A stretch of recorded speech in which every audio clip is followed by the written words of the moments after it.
When I saw the red sold sign staked into my front yard, I didn't cry. Not at first.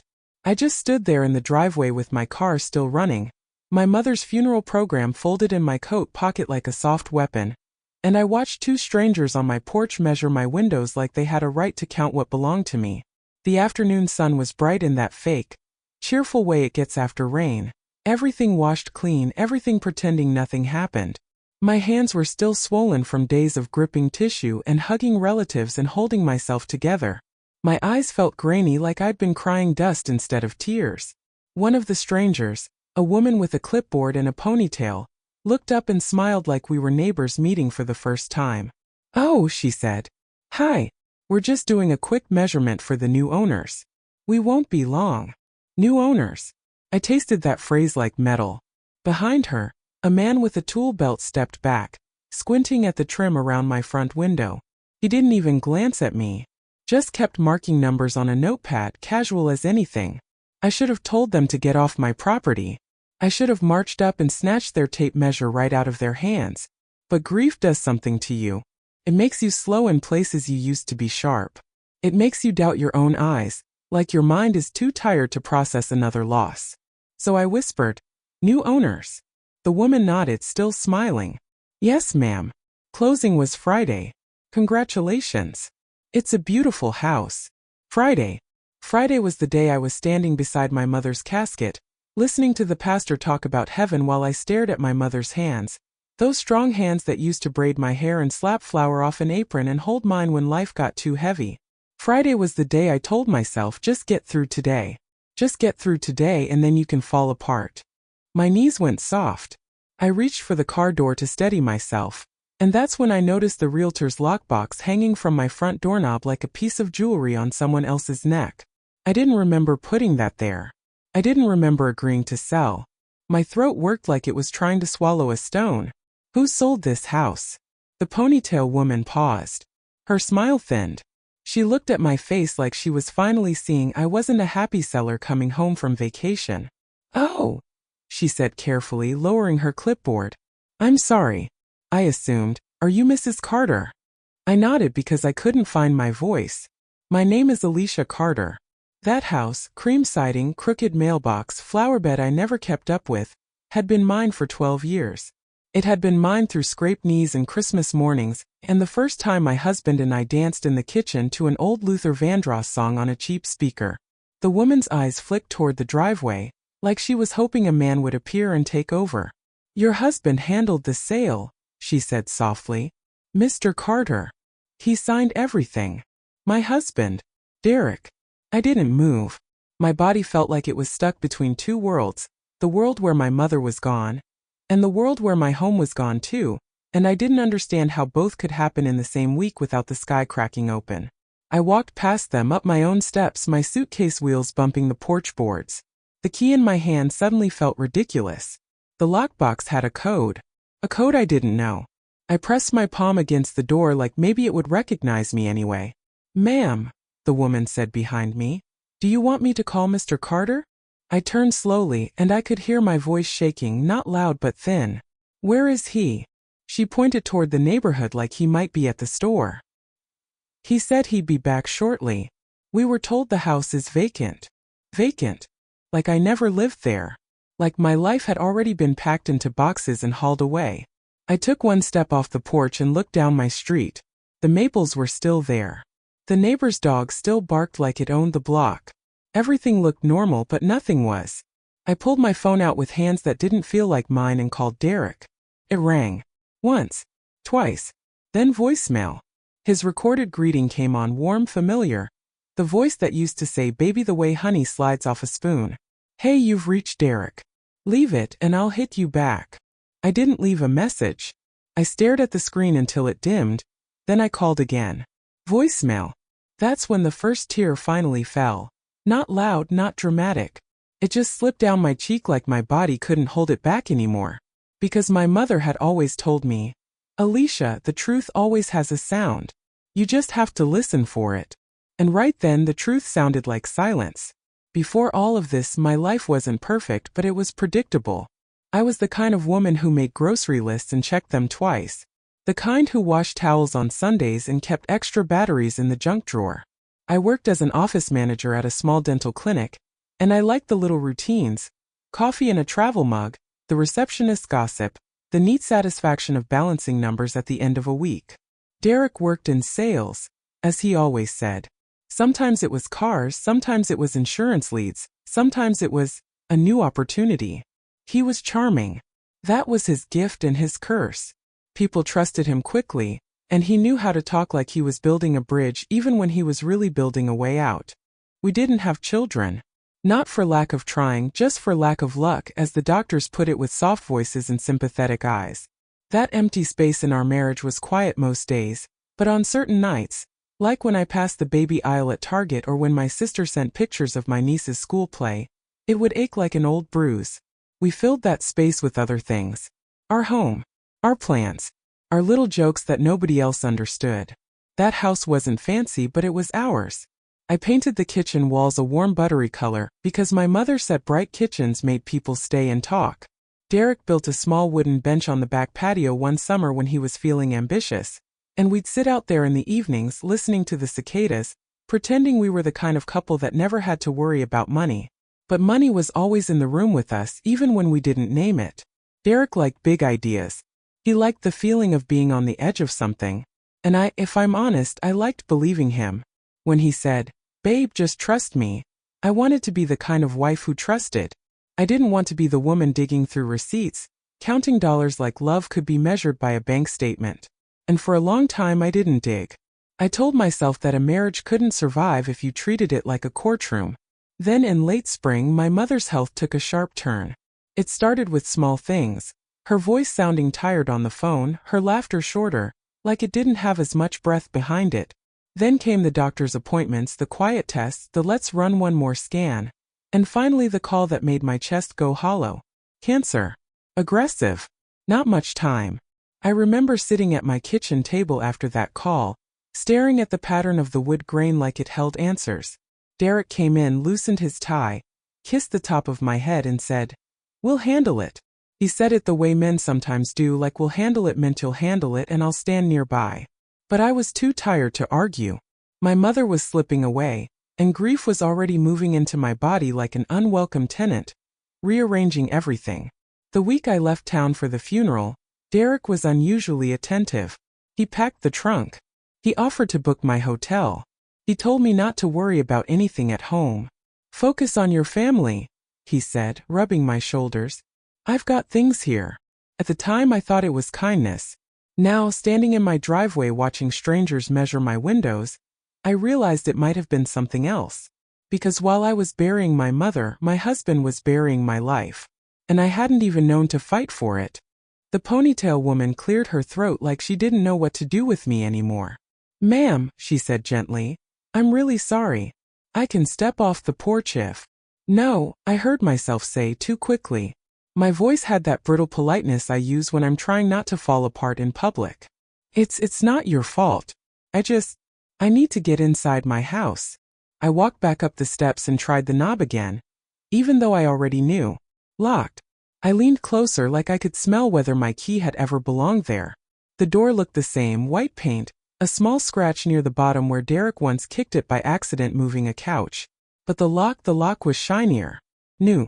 I dug my key ring out anyway and slid the key in. It didn't fit. My mouth went dry. It's a small thing, a lock. But in that moment, it felt like a language I'd spoken my whole life suddenly refusing to understand me. Behind me, the man with the tool belt muttered, "Awkward." Like this was a reality show scene he didn't ask to be in. I turned and looked at them again. "Who hired you?" The woman glanced at her clipboard. "The buyer's contractor. The realtor told us the house would be empty until the new owners move in next week." Next week. As if my life had a calendar now, with deadlines and move-in dates that had nothing to do with me. "What realtor?" I asked. She gave me the name like it was nothing. A local brokerage I recognized. One of those places with cheerful signs and smiling faces on billboards. She even offered me a business card, her hand hovering between us like she wasn't sure I'd slap it away. I took it. My fingers were trembling, so I pinched the card between my nails to stop it from shaking. I stepped off the porch, walked down the path slowly, and stood on the sidewalk in front of my own yard. The grass was a little too long. Derek always said he'd mow it this weekend, and I'd roll my eyes and do it myself on Sunday, the mower rattling like a shopping cart. Now the grass looked abandoned, like even the yard knew nobody was coming back to care for it. I dialed Derek again. This time he answered on the third ring, and his voice was too calm. "Hey babe." I didn't say hello back. I couldn't. If I said hello it would mean this was normal. "Why is there a sold sign in my yard?" I asked. There was a pause, just long enough for me to hear someone else in the background. A television? A voice? I couldn't tell. Then Derek sighed like he was the tired one. "Alicia," he said slow like he was speaking to a child. "I was gonna tell you when you got back." "When I got back from burying my mother?" My voice cracked on the last word, and I hated that it gave him an opening. "Don't do that," he said. "Don't make it sound." "How long?" I cut in. "How long have you been doing this?" Another pause. Then softer. "Can we talk somewhere? Not like this." I looked up at my porch, two strangers, my locked door. My home turned into a project for someone else. "I'm standing outside," I said. "I can't get in." "You're at the house?" His calm slipped. "Why'd you go there?" "Because it's my home," I wanted to scream. Because grief makes you want familiar walls. Because after you bury your mother, you want to sit somewhere that still smells like your life. "I didn't have anywhere else to go," I said. "Derek, what did you do?" He exhaled hard, and I heard keys jingle like he was grabbing them. Okay, listen. Go get a room for tonight. Just one night. I'm coming to you and we'll talk. I promise." "A room?" I repeated. "Yes," he said like it was reasonable. "I'll pay. I'll send you money right now." I looked down at my phone with my mother's funeral program still pressing against my heart through my coat, and something in me went cold. "Send it," I said. "Because I don't have access to the account." Silence. Then he said too quick. "What do you mean you don't have access?" "I tried to use my card in Georgia," I told him. "It declined.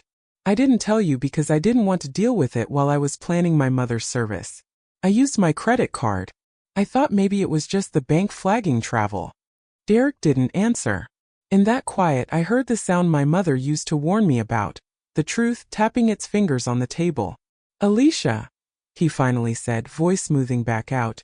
"I've been handling things. There were bills. Things got tight.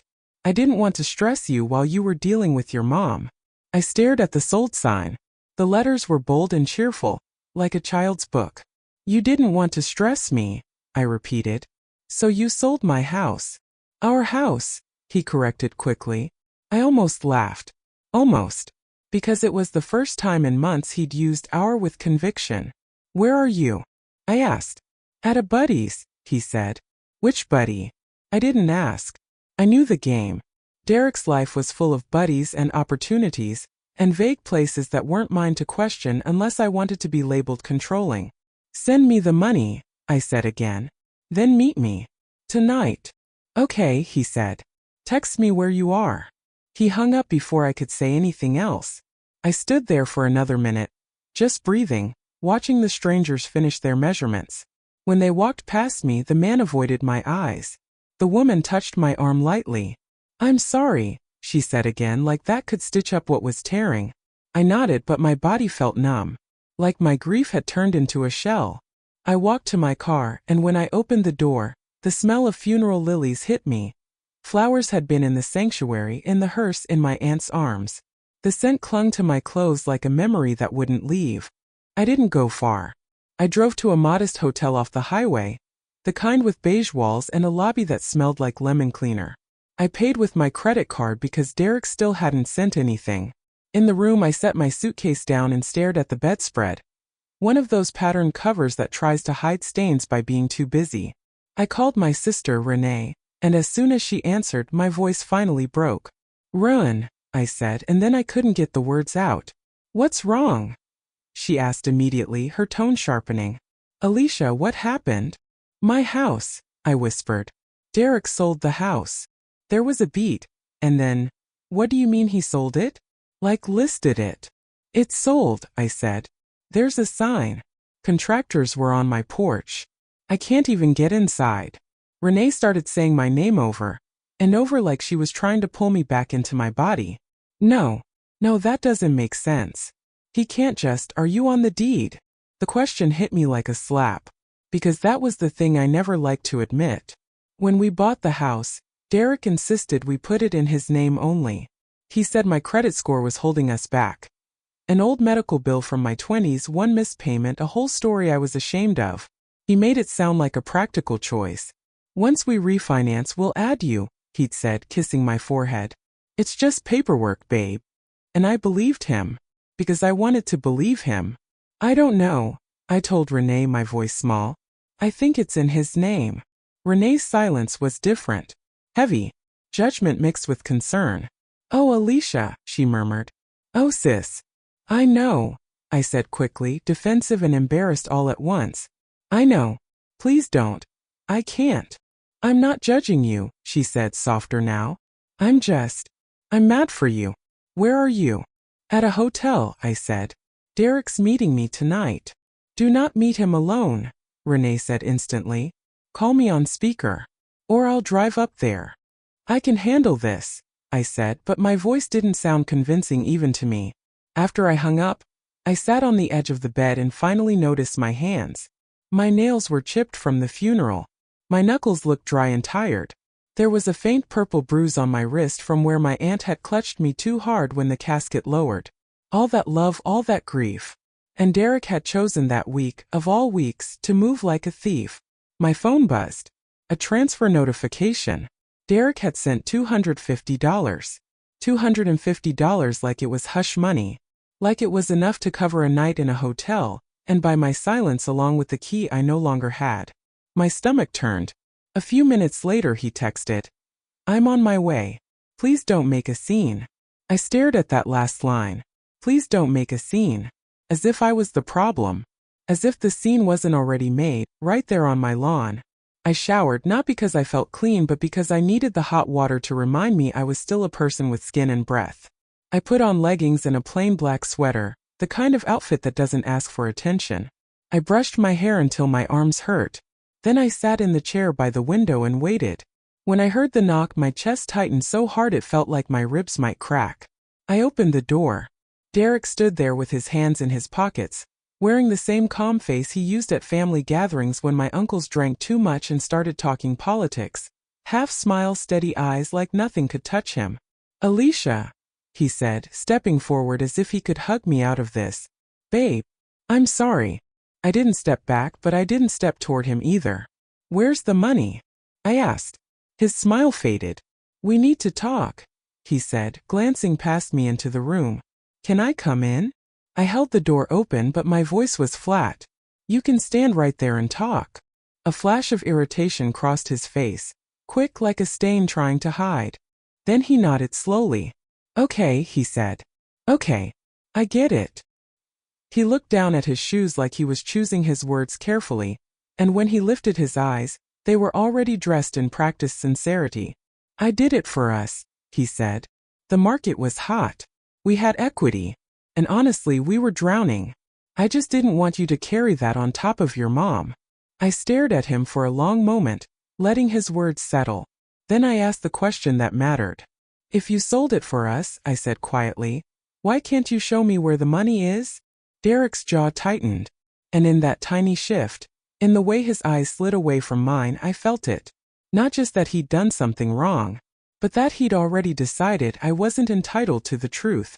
Derek leaned against the doorframe like he was trying to look casual, but his shoulders were tight. The hallway behind him smelled like somebody's microwaved noodles, and the hotel's air conditioner rattled like it was struggling to stay alive. He looked past me again, like he wanted inside the room where he could lower his voice and control the space. I stayed planted in the doorway. Let me come in, he said, softer now. Please. People can hear. Good, I replied. My voice surprised me, steady, almost quiet. Maybe somebody should. His eyes flashed. Then he swallowed it down and tried a different approach, the one he used when he wanted me to feel guilty for having needs. I know you're upset, he said. You're grieving. This isn't the time to. Don't, I cut in. Don't use my mother like a blanket to cover your lies. That landed. I saw it in the way his mouth tightened, the way he blinked hard like he was irritated at me for being awake. He stepped closer anyway, lowering his voice. Alicia. I had to make a move. We couldn't keep living like we were living. Bills stacked up, you know that. You think I don't feel pressure? You think I don't feel like a failure sometimes? I stared at him, searching his face for something familiar. Some honest fear. Some regret that wasn't just inconvenience. What bills? I asked. He waved a hand like it was a messy pile he didn't want to sort through. Life bills. Credit cards. The mortgage. Repairs. Stuff you don't even see. I pay bills too, I said. I work. I've been the one buying groceries while you chase opportunities.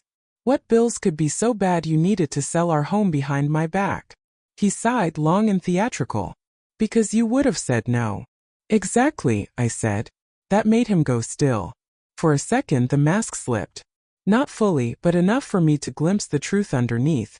He didn't do it for us. He did it because he could. I tightened my grip on the door. Show me the closing statement. He blinked. The what? The paperwork, I said.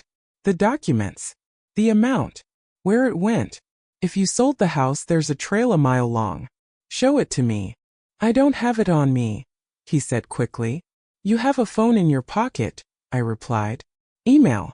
PDF. Screenshot. Something.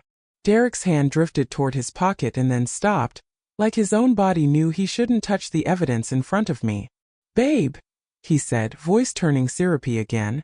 It's late. You're tired. Let's talk tomorrow when you've rested. Tomorrow, I repeated. Like you were going to tell me tomorrow when I got back. Like you were going to give me a key tomorrow. Like you were going to let me walk into my own home tomorrow. He flinched. Lower your voice. No, I said. Something changed in his eyes then, a colder look, the one that used to come out when I asked too many questions about money. It always came with a small smile, like he enjoyed reminding me he could make me feel small. I didn't do anything illegal, he said. The house is in my name. My stomach dropped, even though I already suspected. So that's it? I asked quietly. That's what you've been holding on to all these years? That technicality? Derek shrugged. I'm not trying to hurt you. I'm trying to move us forward. Forward to where? I asked. Where are we living? He hesitated. And that hesitation told me more than any confession could. I already got a place, he said finally. Temporary. Just until we figure things out. A place, I repeated. Where? He rubbed his jaw. It's an apartment. Whose name is it in? I asked. His eyes slid away again. Mine. I stared at him, feeling that slow, sick understanding spread through my chest. He hadn't just sold the house. He'd removed me from the life we built like I was a piece of furniture he didn't want to move. I want to see the money, I said again, my voice low. How much did you sell it for, Derek? He shook his head. Why are you hung up on the number? It's enough. Enough for what? I pressed. Enough to pay your debts? Enough to start your next business? Enough to disappear. His nostrils flared. You're being dramatic. No, I said. I'm being awake. He stepped forward, and for the first time I saw anger rise in him, hot and careless. You always do this, he snapped. You always want every detail, every receipt, like I'm your employee. I held his gaze. If you touch our money, you become accountable to me. That's not employment. That's marriage. He laughed once, sharp and humorless. Marriage. Right. Where was this energy when I was trying to keep us afloat? My mother was dying, I said, and my voice shook despite me trying to hold it steady. I was flying back and forth, sleeping in hospital chairs, begging doctors to slow time. And while I was doing that, you were what? Meeting with realtors. Derek's phone vibrated in his pocket. I saw the screen light up through the fabric. His hand moved fast, pressing it silent. But not fast enough. I caught a glimpse of a name, just 2 letters at the top of the notification. Maybe it was Tanya, Tasha, Tamara. It didn't matter. My body went still. Derek noticed my eyes drop, and he angled his hips slightly, blocking the phone like a man hiding a knife. You got somebody texting you? I asked. He scoffed. It's work. What work? I asked softly. The kind that needs to check on you at 10 at night? His jaw clenched. Don't start inventing stories. I nodded slowly like I was accepting his answer. But inside I felt something settle. Quiet certainty. Because the Derek I married might have been irresponsible, might have been prideful, might have been secretive. But the Derek standing in that hallway looked like a man living two lives. And I was no longer the center of either one. I took a step back, still holding the door. You can go, I said. He stared at me. Excuse me. I said you can go, I repeated. You can't explain where the money is. You can't show me documents. You can't even answer where you've been staying. So go. Derek's eyes narrowed. So that's it? You're gonna lock me out now. The irony almost made me laugh. I kept my face calm. I'm not locking you out. You already did that. I'm just refusing to stand here and pretend this is normal. He leaned in, voice tight. Don't call anybody. Don't do anything stupid. Stupid like selling a house behind your wife's back? I asked. His face twitched. Then he forced his tone down. Alicia, listen. We can fix this. I'll show you everything. Just give me a day. I looked at him for a long moment, then said, You had months. His expression hardened. He stepped back, pointing a finger at me like he was warning a child. You're emotional right now. You're not thinking straight. If you go running to people, you're gonna embarrass yourself. You're gonna make it messy. I didn't raise my voice.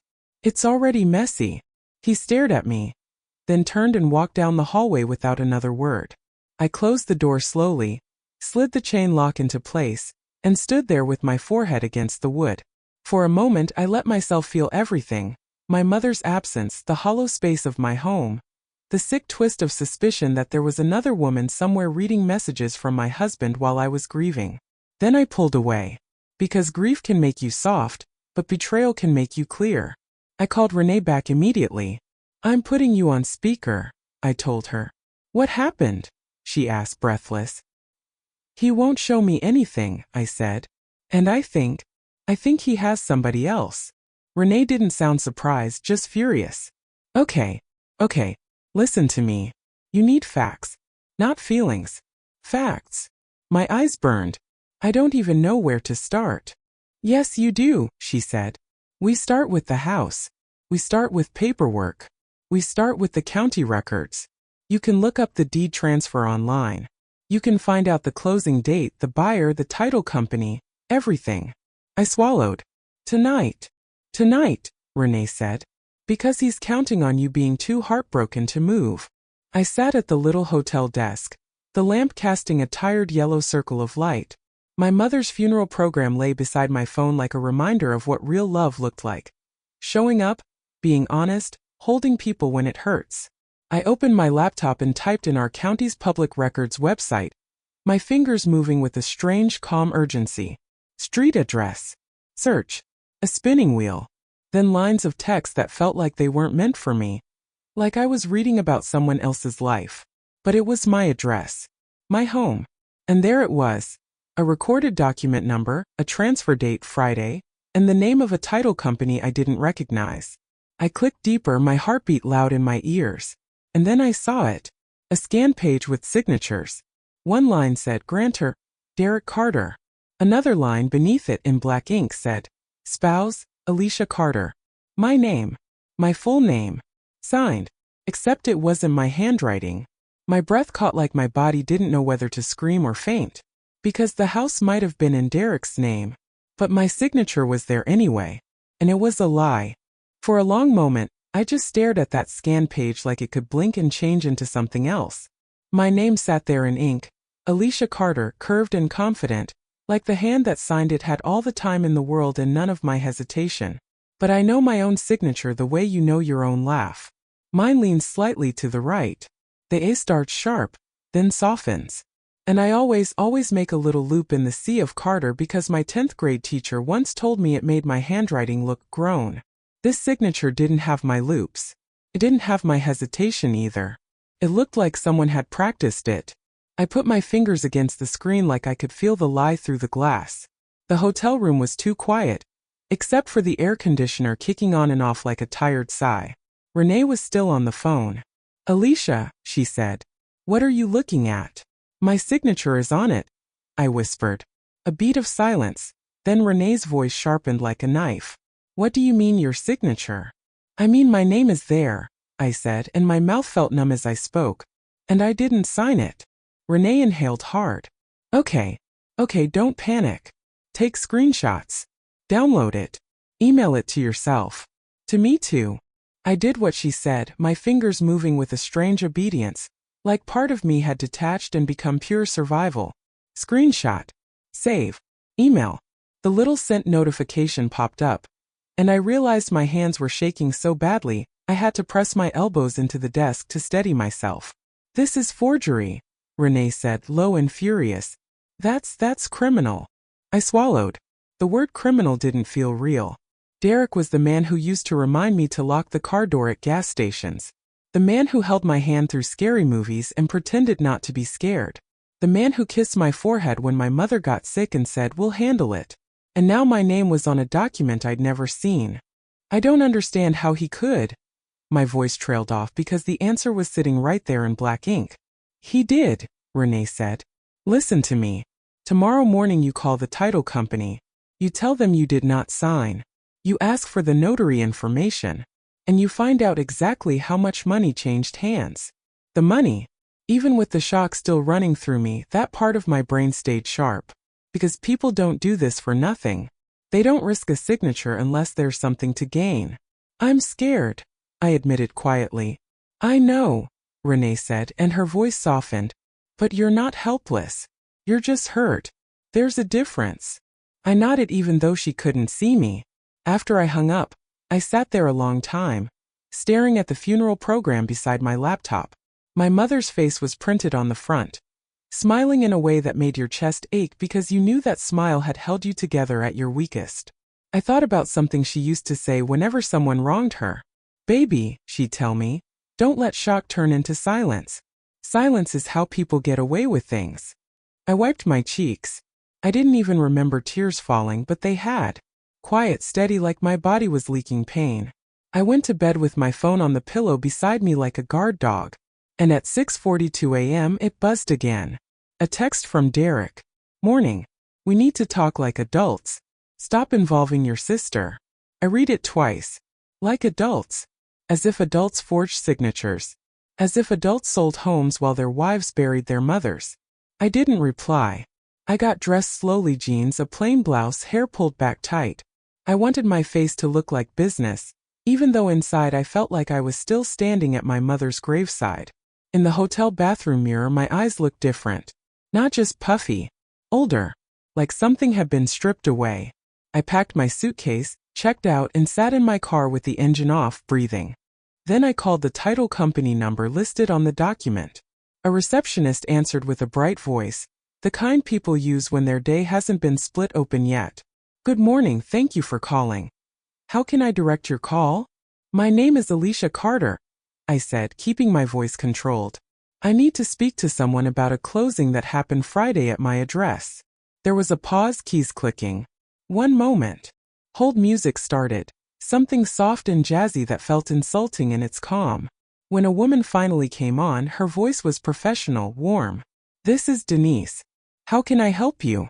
I repeated myself slower. I believe my name was signed on documents at that closing. I did not sign them. The line went quiet in a way that felt like someone sitting up straighter. Mrs. Carter, Denise said carefully, are you saying your signature was forged? Yes, I replied. One simple word, but it took every ounce of strength I had to say it. I'm very sorry to hear that, she said, and I could hear her tone shift into procedure. I'm going to need to verify your identity. Then I can pull the file. She asked questions, address, date of birth, last four of my social. My mouth tasted bitter answering them, like I was proving I belonged to a life someone else had tried to erase. After a moment she said, okay, I have the file.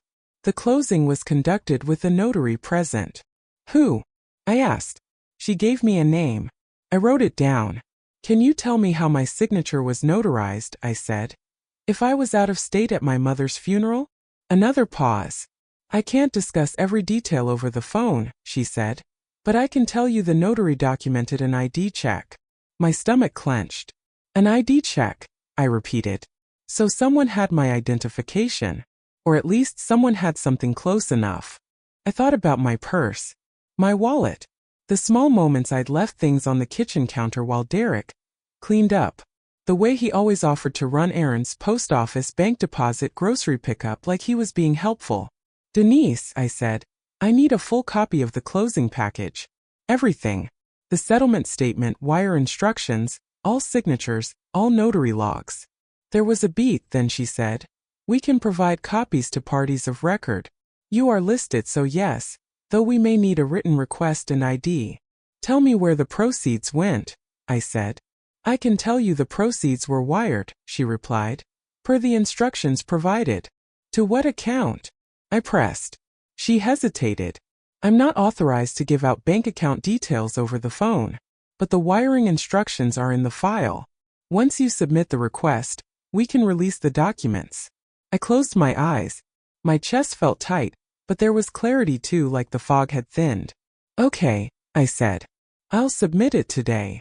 Before we ended the call, I asked one more question, and my voice came out quieter than I intended.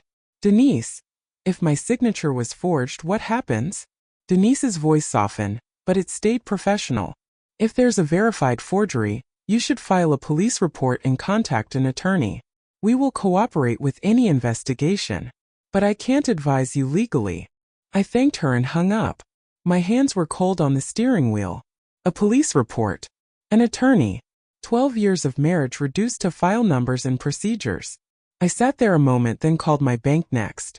Not to accuse, just to ask questions. To learn what I could. After navigating the automated menu, I finally reached a representative. I need to check the status of my account access, I said, and kept my voice even. My card has been declining, and I believe changes were made without my consent. The representative asked for verification. Then she said, Ma'am, I see there was a recent change to the online banking credentials and security phone number. My throat tightened. What phone number is on the account? She read it out. It wasn't mine. It wasn't even Renee's. It was a number I didn't recognize at all. A number that made my stomach drop because it confirmed what I'd been trying not to say out loud. Derek hadn't just moved money. He'd moved control. I need to freeze transfers, I said, my voice shaking now despite my efforts. I need to secure the account. I'm the spouse, my payroll deposits go there. Are you a joint account holder? She asked. I hesitated, because the truth, another truth I hadn't wanted to look at, was that Derek had always pushed for accounts in his name for simplicity. And I'd let him. I'd let him because I was tired of arguing, because I trusted him, because I didn't want to be a wife who sounded like she didn't believe in her own marriage. Let me check, I said, voice small. She did. Then, I'm sorry, ma'am. You are listed as an authorized user for the debit card, but not a joint owner on the account. Authorized user. Like a teenager with a spending limit. I gripped the phone so tight my fingers hurt. So you can't help me? I can document your concern, she said gently, and I can recommend you speak with our fraud department if you believe your identity was used. But for account control, the primary owner. My husband, I said bitterly. Yes, ma'am. I ended the call and just sat there, staring at the steering wheel, the world outside moving like normal, cars passing, a woman walking a dog, someone carrying coffee into an office building. My mother used to say, people will keep living while your heart is breaking. Don't take it personal. Just keep breathing. So I did. In, out. Then I called Renee again and told her everything. About the notary, the wired proceeds, the security number on the bank account. Renee was quiet for a moment, then she said, Okay, sis. Here's what we do next. Attorney first. Then police report. We build a paper trail before he spins this. I swallowed. What if nobody believes me? They will, Renee said firm. Because you have something stronger than his charm. What? Documentation, she said. And you have me. I looked down at my hands, still trembling but steadying. For the first time since I'd come home and seen that sold sign, I felt something besides shock. I felt purpose. And purpose, I've learned, is what grief turns into when it refuses to let you drown. By late morning I was sitting in a small law office that smelled like paper, peppermint, and old coffee that had been warming too long. The sign on the door read Holloway and Price, and the waiting room had one of those water dispensers that always tastes faintly like plastic. A framed quote on the wall said something about integrity and courage. I kept staring at it like it was a dare. Renee had insisted on coming with me. She wore jeans and a fitted blazer like she'd dressed herself in purpose. Every few minutes she'd squeeze my knee, not to comfort me like I was fragile, but to remind me I wasn't alone.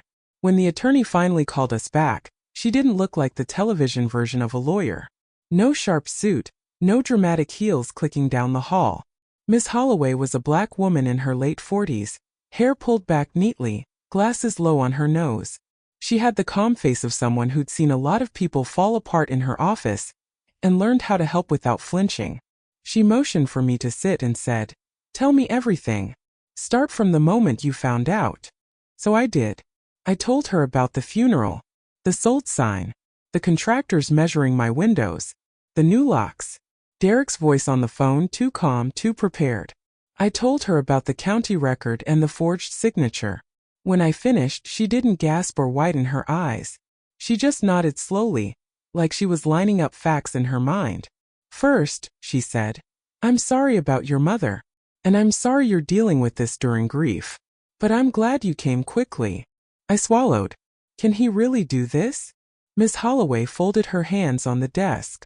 That depends on what state law applies and the exact paperwork. But let me tell you what I'm hearing. You may have marital property rights, and if your signature was required and forged, that's serious. Renee leaned forward. Can the sale be reversed? Possibly, Miss Holloway said, careful. It's not always simple because there may be a good faith buyer involved. But at minimum, we can pursue claims for fraud, and we can take steps to prevent further damage. She slid a yellow legal pad toward herself and began writing as she spoke, each pen stroke calm and deliberate. "I want copies of the entire closing file," she said. "Notary log, ID verification notes, settlement statement, wire instructions. I also want your travel proof, funeral program, obituary, any hotel receipts, anything showing you were out of state when you supposedly signed." I nodded. "I have all of that." "Good," she said. Then her eyes lifted. "And I want you to understand something, Mrs. Carter. This isn't just a marriage problem. If your signature was forged, it's potentially a criminal issue." The word landed heavier in her office than it had in my car. Criminal. Derek always called himself a hustler, like it was a compliment. But there's a difference between hustle and harm. My mother raised me to know that. Miss Holloway continued. "Have you confronted him about the forged signature?" "No," I said, and my voice came out tired. "He keeps trying to talk me out of asking questions." "That's because questions are dangerous to liars," Renee muttered. Miss Holloway didn't smile, but her eyes softened for a second. "All right. Here's what we do next. Today, we file a police report for forgery and identity misuse. Also today, I will send a preservation letter to the title company demanding they retain all records. If needed, we'll file notice with the county to flag the transaction while we investigate." My palms were damp. "So, I'm not crazy." Miss Holloway's voice was firm but kind. "You're not crazy. You're late to information you should have had access to. But that's not the same thing." That sentence hit me in a place I hadn't let myself look at. Because part of my shame wasn't just that Derek betrayed me. It was that I'd been living in a marriage where knowledge was treated like a privilege, not a partnership. We left her office with a checklist, a retainer agreement, and the strange feeling of walking into sunlight after being in a dark room. Outside, Renee unlocked her car and said, "Police report next." I exhaled. Okay. The police station smelled like disinfectant and impatience. A TV in the corner played the news with captions on. A toddler cried softly in a chair next to a woman who looked like she hadn't slept in days. At the front desk, I told the officer calmly, "I need to report a forged signature on real estate documents." He looked up, pen paused. "You saying somebody signed for you?" "Yes," I said. "My husband." Something flickered across his face. Surprise, maybe, or that quiet judgment people have when family betrayal shows up in public spaces. He handed me a form. "Have a seat." As I filled it out, my hand trembled again. Not from fear of paperwork, but from the finality of it. Once you involve police, you can't pretend you're just having a bad week in your marriage. You have to admit you might be married to someone capable of destroying you. When the officer took my statement, he asked questions in a flat, routine voice. When were you out of town? Thursday through Monday, I said. My mother's funeral was Friday. Any proof? I pulled out my folder: funeral program, obituary, hotel receipts, the screenshot of the county record. I'd printed it at the hotel business center because Miss Holloway told me not to rely on a phone screen. The officer's eyebrows lifted when he saw the signature page. This doesn't match, he said, comparing it to the signature on my driver's license. No, I replied. It doesn't. He nodded, scribbling. All right. We'll open a report. You may need to be contacted by a detective. I thanked him, voice steady. In the parking lot afterward, I sat in Renee's car and stared at the steering wheel. My stomach churned with grief and anger and something like humiliation, because how do you tell the world your husband did this without feeling like you failed at choosing him? Renee reached across the console and took my hand. You didn't fail, she said softly, like she could read my thoughts. He did. I squeezed her fingers. I keep thinking about my mom, I admitted. She was in that hospital bed, and I was rubbing lotion into her hands, and she was telling me to take care of myself after she was gone. And Derek was doing this. Renee's jaw clenched. That's why you're gonna finish it. For your mom. And for you. My phone buzzed again. A text from Derek. I just got a call from the title company.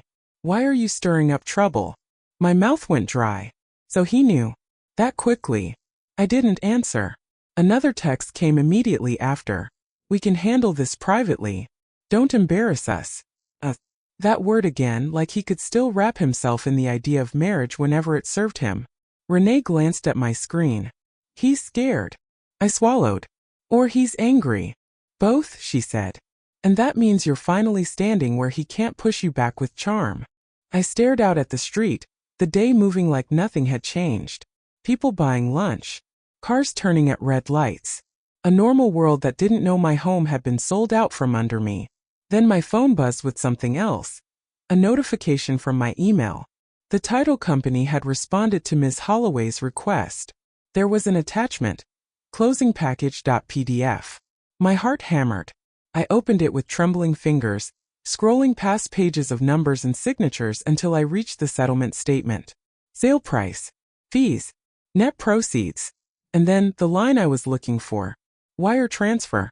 Net proceeds to account per instructions. There was a page after that, wiring instructions. Routing number. Account number. And a name. Not mine. Not ours. A woman's name. I stared until the letters sharpened into clarity. Tasha M. Lang. My stomach turned like I'd been punched from the inside. Renee leaned over, reading it, and whispered, There it is. All those months Derek said he was handling things. All those nights he came home distracted, phone face down, smile slightly delayed. He hadn't just sold our home. He'd cashed out our life and sent it to somebody else. And the worst part? I could already hear his future excuse forming. It wasn't what it looks like. I closed my eyes, took one slow breath, and felt my mother's voice rise up in me. Soft, steady, unshakable. Don't let shock turn into silence. I opened my eyes. Renee, I said, voice low. We're going to find her. Renee stared at the wiring instructions like she wanted to burn a hole through the paper. I kept staring too, but my mind had gone strangely quiet, like something in me had clicked from heartbreak into focus. A name is a door. And Derek had finally left one unlocked. Miss Holloway answered on the second ring when Renee called her from the parking lot. We have the closing package, Renee said, voice tight. The proceeds were wired to a woman named Tasha M. Lang. There was a pause on the other end, paper shifting, keyboard tapping. Forward it to me, Miss Holloway said. Her tone didn't change much, but I could hear the seriousness deepen.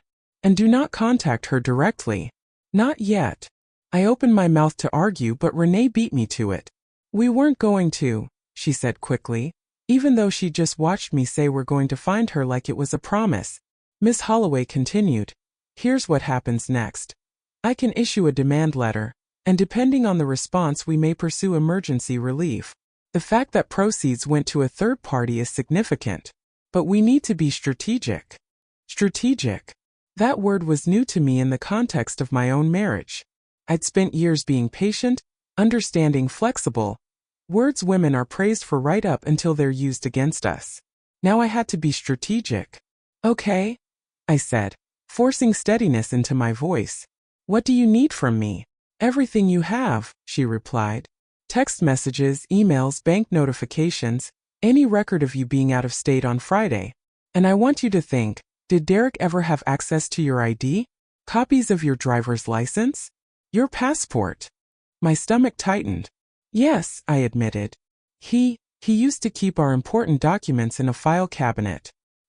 He said he didn't want them all over the place. She said softly. Not judgment, recognition. We'll address that.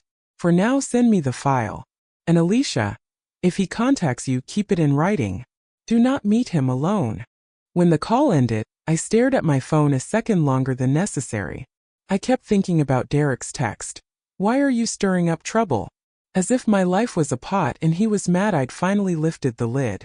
Renee drove us back to her house because my hotel checkout had already happened and my old home was no longer mine to return to. The ride felt too quiet. Every traffic light seemed to take longer than it should. Like the world was moving slowly on purpose just to test my patience. At Renee's, she cleared off the kitchen table with one sweep of her arm. Okay, she said, practical. We build a folder. Everything goes in date order. I watched her line up papers, clip receipts, label sections with a marker. Renee has always been the sister who could organize chaos into something you can fight. I sat there and scrolled through my phone, searching old texts with Derek like I was digging through a landfill for a lost ring. Most of it looked normal at first glance. Pick up milk? Did you feed the dog? Love you, drive safe. But then I started seeing the pattern I'd ignored. Weeks before my mother died, Derek had texted me, need a pic of your ID for a loan app. Just front and back. I remember feeling annoyed at the time because he always needed something from me at the last minute, always dragging me into his opportunities like my identity was a tool. I'd sent it, front and back. Just like that. My throat tightened as I stared at the timestamp. I forwarded those screenshots to Ms. Holloway immediately. Renee leaned over my shoulder. That's it, she said quietly. That's how he did it. I didn't answer. I couldn't.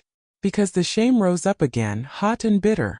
Not because I'd done something wrong, but because I'd done something trusting. And trust, when it's betrayed, makes you feel foolish even when you were simply loving. My phone buzzed. Another message from Derek.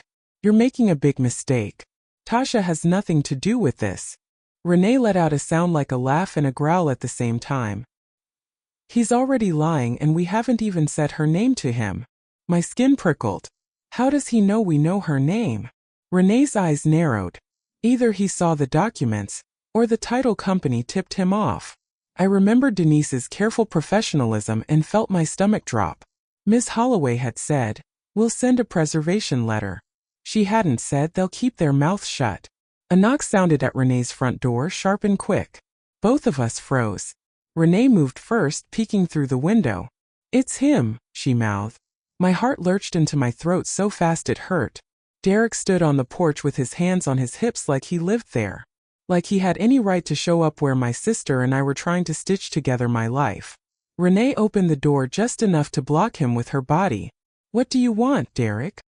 He gave her a tight smile. I need to talk to my wife. You forfeited wife privileges when you forged her signature, Renee said, voice calm but lethal.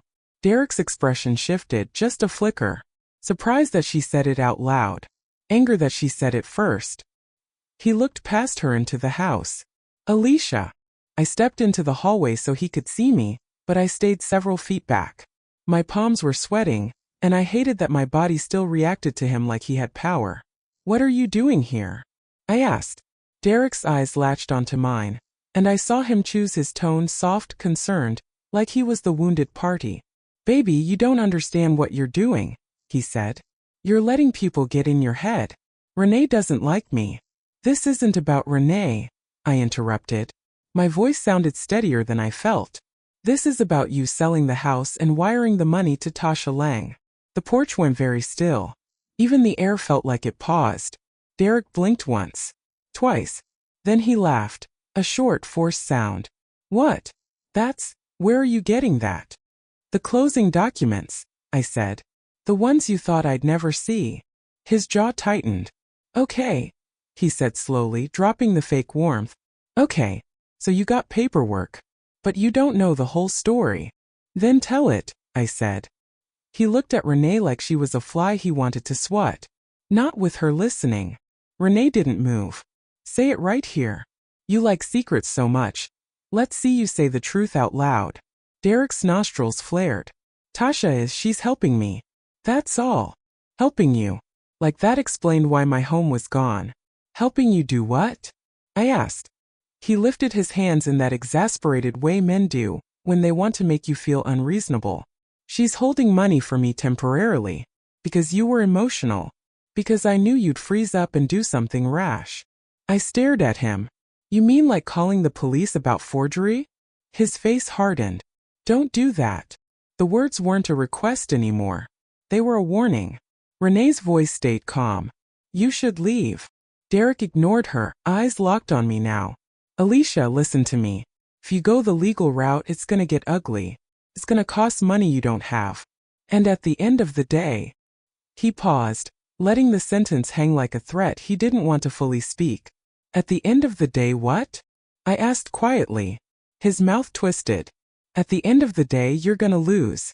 For a second, I saw the Derek I'd married fall away completely.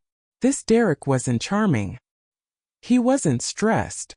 He was confident because he believed I was too tired, too soft, too heartbroken to fight him. I took one slow breath and said, I already lost my mother.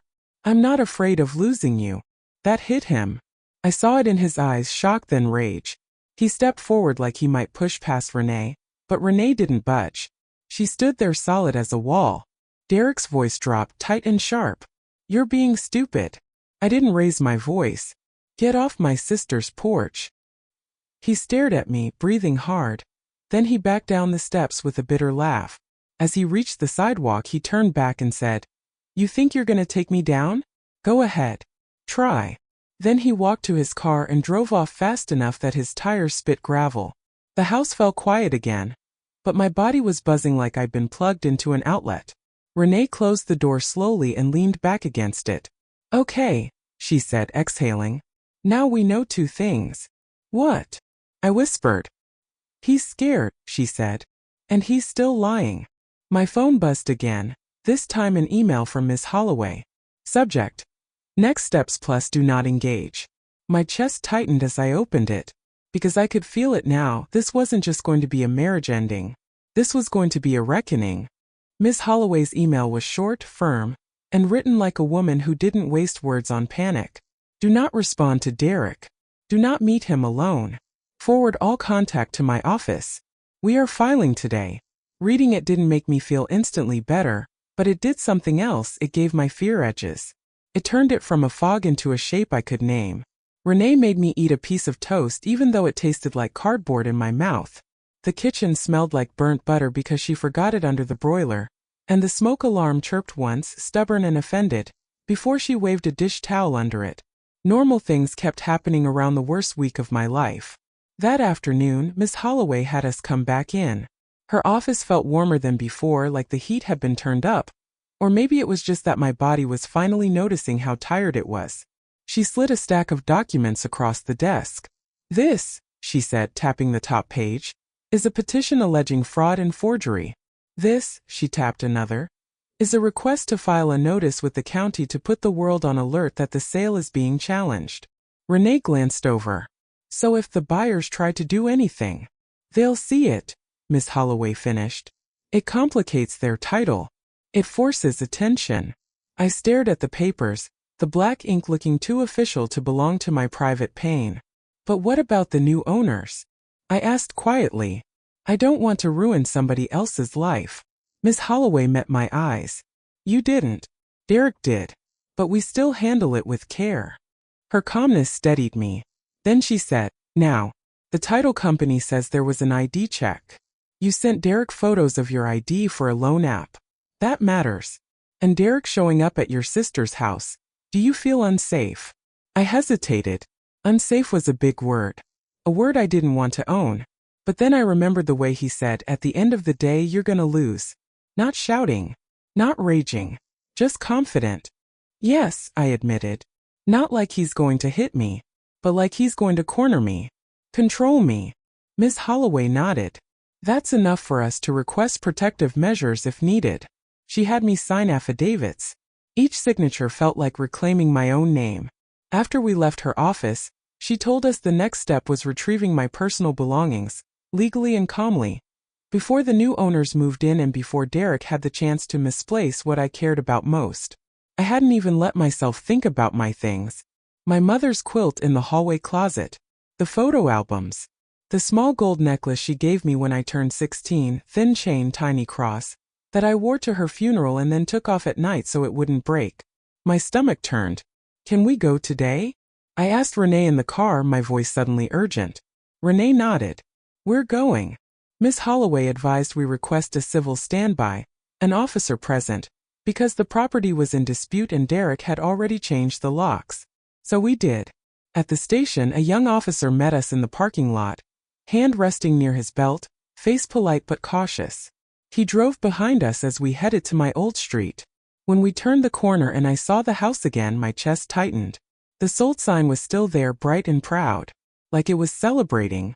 My flower bed looked worse than before, dry, neglected, little weeds pushing up like they'd given up on me coming home. I sat in the passenger seat gripping my purse strap so hard my fingers ached. Renee parked at the curb. The officer stepped out first, scanning the yard like he expected trouble to come running out of the garage.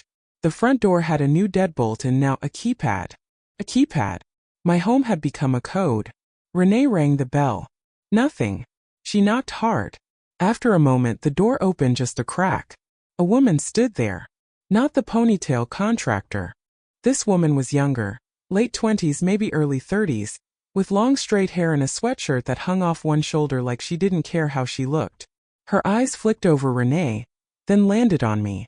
And the second our eyes met, something inside me went ice cold. Because she didn't look confused. She looked familiar. Like she'd been expecting me. Can I help you? She asked, voice casual. The officer stepped forward. Ma'am, we're here for a civil standby. Mrs. Carter needs to retrieve personal belongings. The woman's expression shifted. Annoyance, then calculation. She glanced behind her like someone else was in the house. Derek, she called over her shoulder. She's here. My throat closed. Renee's head snapped toward me. Oh my God. My body didn't move but my mind did, fast, ruthless. So this is where he's been staying. This is who the money went to. My front door opened wider, and Derek appeared behind her wearing a t-shirt and sweatpants like it was a lazy Saturday morning. He looked surprised to see the officer, but only for a second. Then his face smoothed out into that same controlled expression. Alicia, he said, like I was the one being unreasonable. Really? You brought police. The officer kept his tone neutral. Sir, we're here to keep the peace while she retrieves her personal belongings. Derek's gaze flicked to the woman beside him. Go inside, he murmured to her. She hesitated, eyes still on me, then stepped back into my house like she belonged there. I tasted bitterness so sharp it made my eyes water.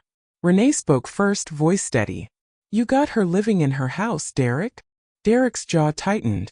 It's my house. No, I said quietly, surprising myself. It was our home. He stared at me like he wanted to argue, but the officer's presence changed the rules. Derek couldn't charm his way out of everything with witnesses watching. What do you need? He asked, clipped. My things, I replied. My clothes. My personal documents. My mother's belongings. Photo albums. Derek exhaled like I was inconveniencing him. Fine. 15 minutes. Renee stepped forward. We're not on your timer. The officer lifted a hand slightly, calming. Let's keep it civil. Derek backed away and gestured us in. Walking through that doorway felt like stepping into someone else's life that had been built on top of mine. The living room had been rearranged. My throw pillows were gone. The framed wedding photo that used to sit on the side table, me and Derek smiling at the camera like we believed in forever, was missing. In its place on my mantel sat a pink candle and a glittery decorative sign that said blessed. Blessed. I wanted to laugh. I wanted to scream. Instead, I just breathed through my nose slowly because I could feel myself shaking. The woman, Tasha, I assumed, stood near the kitchen entrance watching me like I was an intruder. Her lips pressed into a line. I walked past her without looking away, straight into the hallway. My steps knew the house better than my heart did. Bedroom door. My bedroom. I opened it and stopped. The closet was half empty. My side, where my sweaters and work blouses used to hang, was stripped down to a few lonely hangers like bones. The drawers were open. The jewelry box on my dresser was gone. Gone. I swallowed hard, turning in place. The scent in the room wasn't mine anymore. It smelled like a floral body spray, sweet and heavy. I walked to the nightstand and opened the drawer. My mother's necklace wasn't there. My breathing turned shallow. Renee appeared behind me, eyes scanning. "What's missing?" "My jewelry," I whispered. "My mother's necklace. The box, everything." Renee's face went hard. She stormed back into the living room, where Derek stood with his arms crossed, trying to look bored. "Where is her jewelry?" Renee demanded. Derek lifted his eyebrows. "I don't know what you're talking about." "You do," Renee snapped. "Her mother just died. That necklace is sentimental." Tasha's voice cut in sharp. "Maybe she lost it." I turned slowly toward her. It wasn't just what she said, it was the way she said it. Like my grief was an inconvenience. Like my mother was a detail. I looked at Derek. "Where is it?" He shrugged. "Alicia, I didn't touch your stuff." The officer stepped closer, sensing the tension rise. My voice stayed low, but it shook. "Then why is my closet empty? Why are my drawers open? Why is my jewelry box gone?" Derek's eyes narrowed. "Because you left." I stared at him. "I left to bury my mother," I said. His mouth tightened, but he didn't answer. And in that silence, I understood something that hurt more than the missing jewelry. He wasn't just stealing money. He was erasing me. Renee pulled out her phone.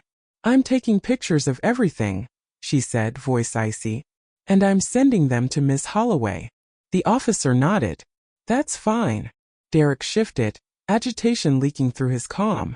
"You can't just come in here, Anne." "I can document my missing property," I said, finally letting steel into my voice. "And I can add theft to the list of things you've done." Tasha's eyes widened slightly, and for the first time she looked uncertain, like she hadn't expected me to speak like that. Derek's jaw worked. Then he said something quiet, meant only for me, but I heard it clearly. "You're making enemies you can't afford." I held his gaze and answered just as quietly. "I already have one.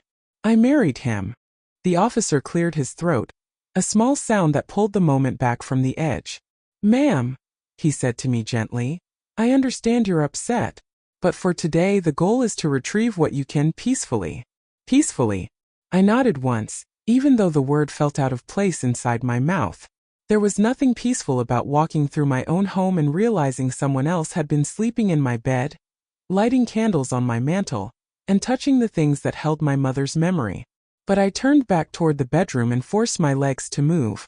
Renee followed me like a shadow, phone held up, quietly documenting. Drawer. Closet. Empty jewelry spot. The scuff marks on the floor where something heavy had been dragged. I pulled out a laundry basket from the linen closet and started filling it with what was left of my clothes. Work pants, 2 sweaters, a coat Derek always complained took up too much space. I grabbed my shoes from the bottom of the closet, the ones with dust on the toes like they hadn't been worn in weeks. Then I went for the things that mattered more than fabric. The hallway closet. I opened it and inhaled the faint scent of cedar and old perfume. My mother's perfume, the one she wore on Sundays. On the top shelf was the quilt she made me when I moved into that house, stitched in muted blues and soft grays. My hand shook as I pulled it down. A drip of pink wax stained one corner. I stared at it, confused, then realized the blessed candle on the mantel must have been lit with my mother's quilt folded nearby, as if it was just another throw blanket. My throat tightened, but I folded it carefully anyway, like I could protect it from more harm if I handled it gently enough. In the back of the closet, behind a stack of towels, I found the photo albums. Thank God. I clutched them to my chest so tightly the corners pressed into me. I could almost hear my mother's laugh in those pages, the sound she made when she thought something was funny, but didn't want to admit it right away. I carried the albums into the living room and set them near the front door with the laundry basket and quilt.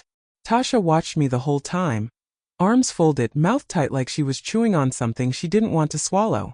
I stopped near the entryway and looked at her, really looked this time. Her nails were done, fresh, glossy. She wore a thin gold anklet.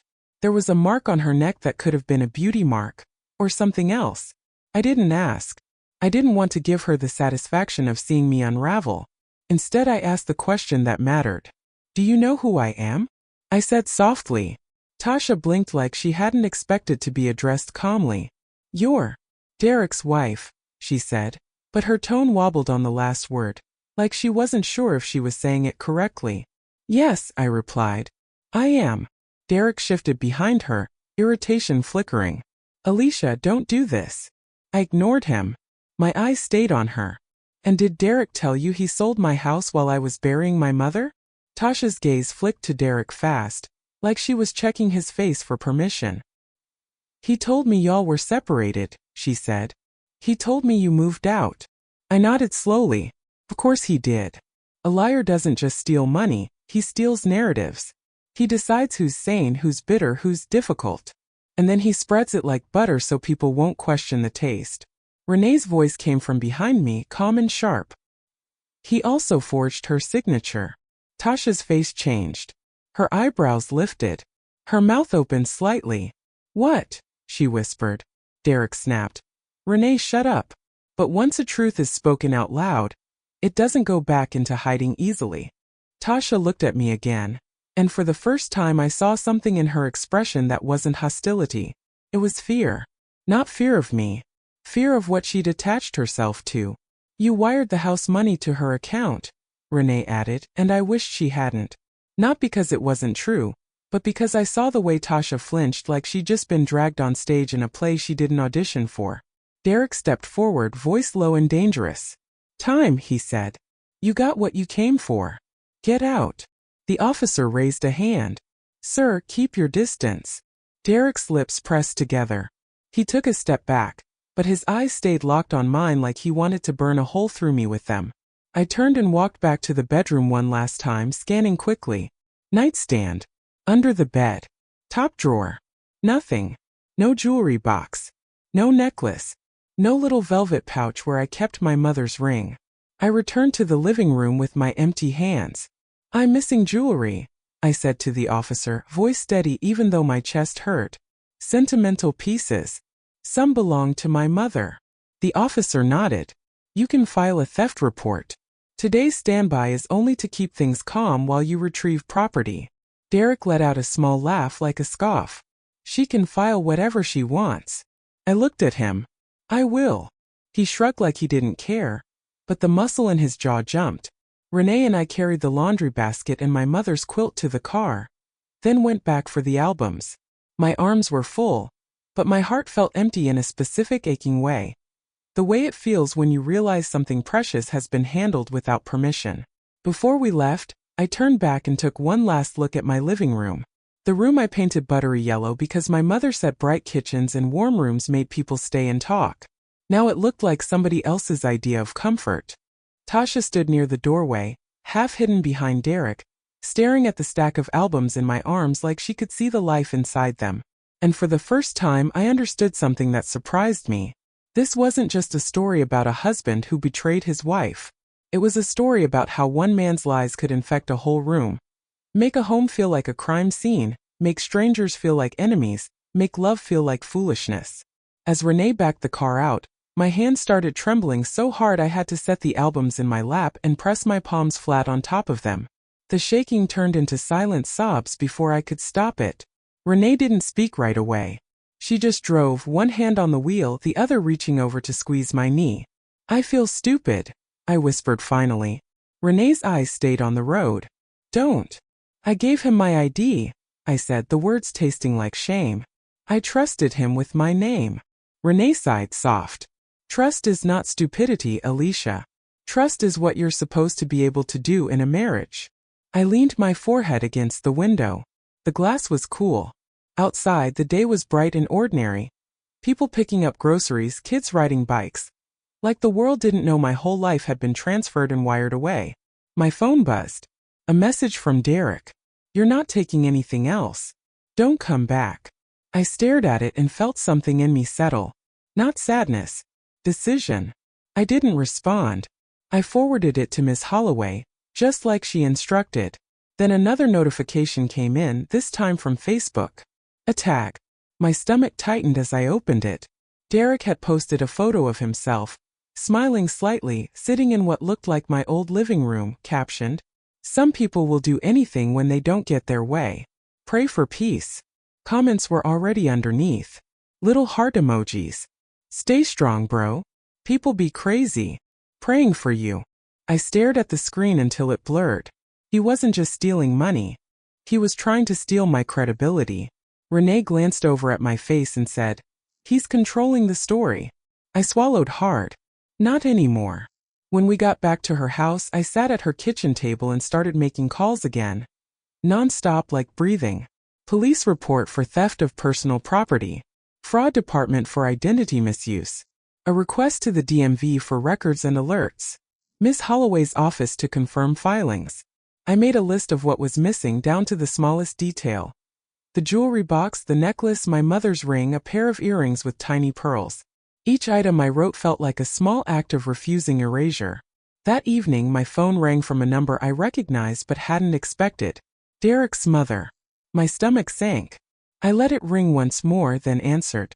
"Hello, Mrs. Carter," I said softly. Her voice came sharp, tight with anger and something else, fear maybe. "Alicia," she snapped. "What are you doing to my son?" I closed my eyes.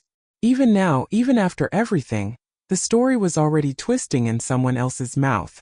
And I realized the next battle wouldn't just be legal. It would be social. It would be family. It would be the kind of battle where dignity has to be stronger than noise. "Mrs. Carter," I said again, keeping my voice gentle, "I'm not doing anything to your son. I'm responding to what he did to me."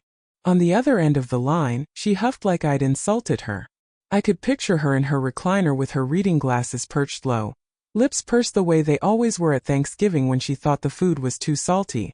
"You always were dramatic," she snapped. "Derek said you're spiraling.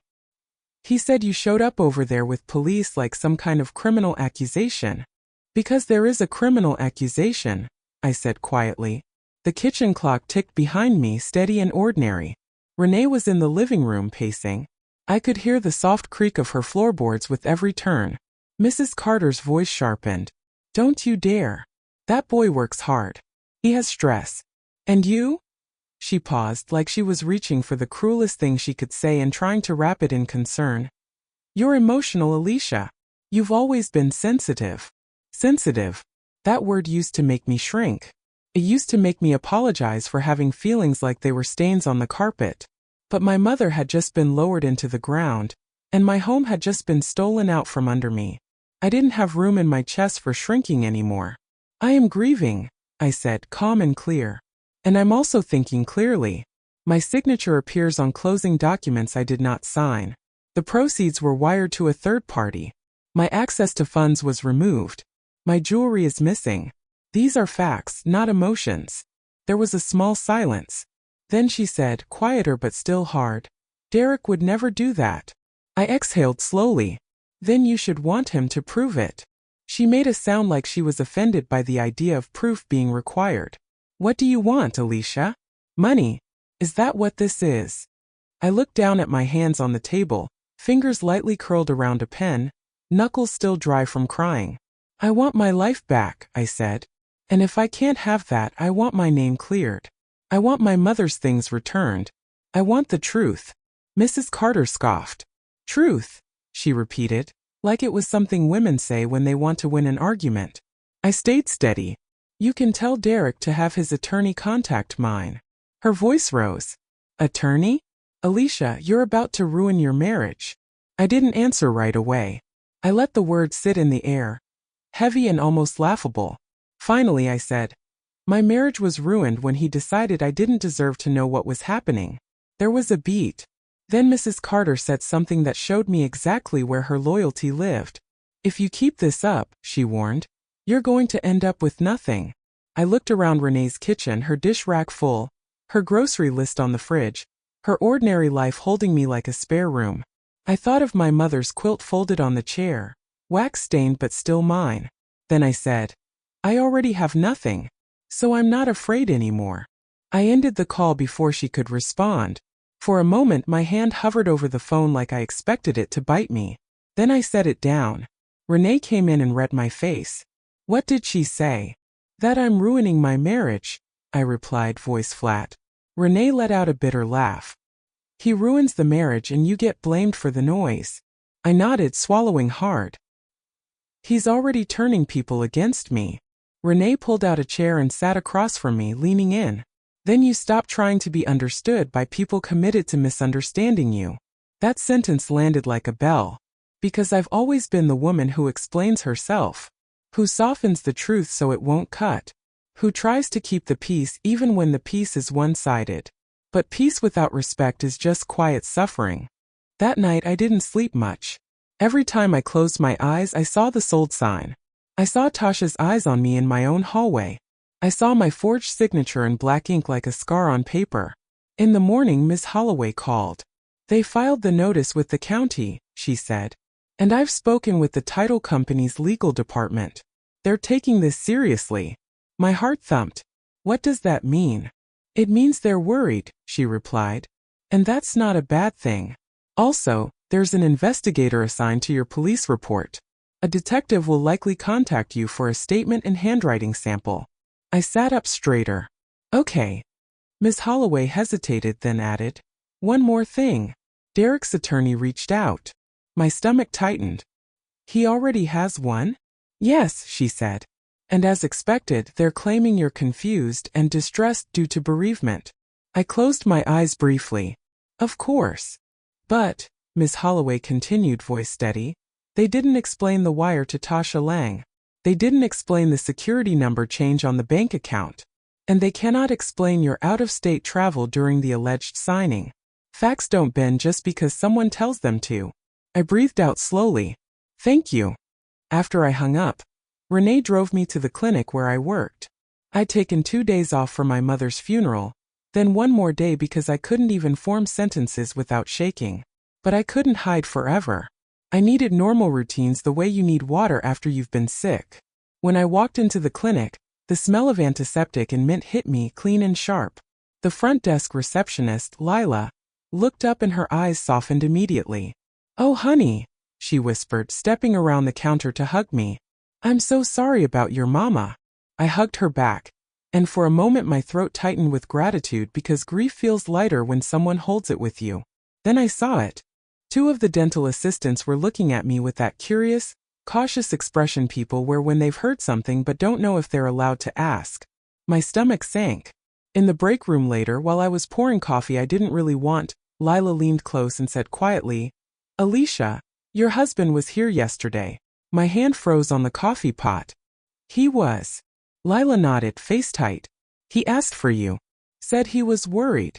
Then he started talking, saying you were under a lot of stress and might be making false accusations because you're grieving.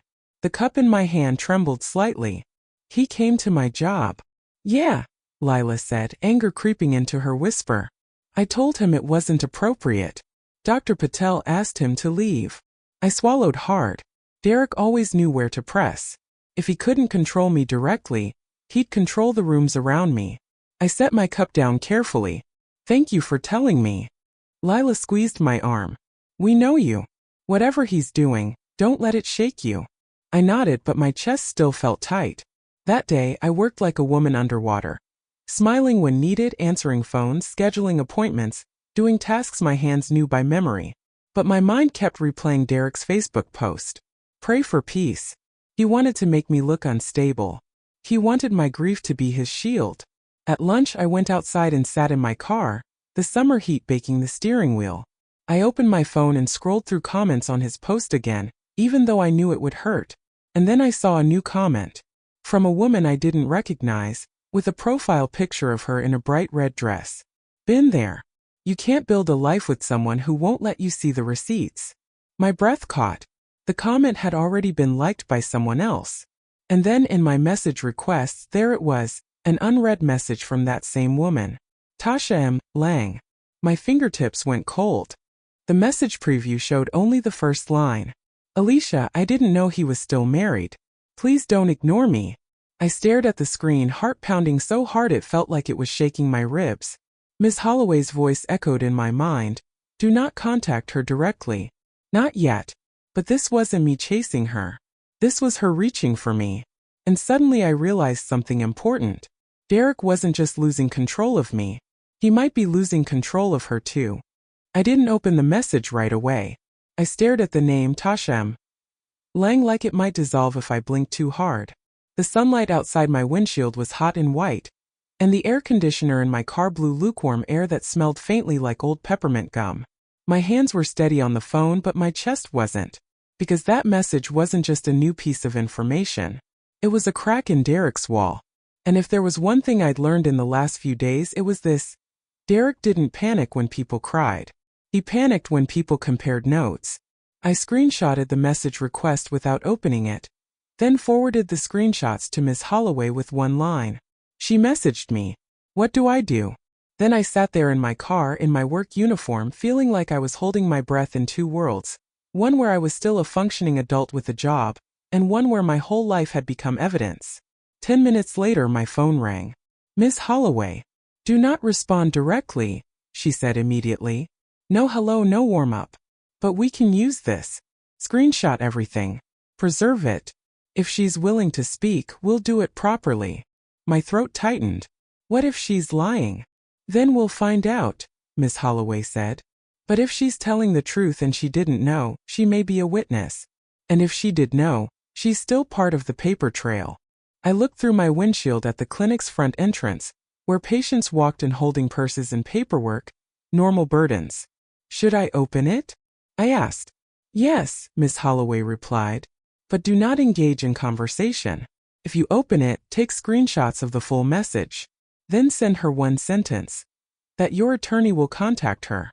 Nothing more. I swallowed. Okay. When I ended the call, my fingers hovered for a second. Then I tapped. The message opened. Alicia, I didn't know he was still married. Please don't ignore me. I found your name on documents and I'm scared.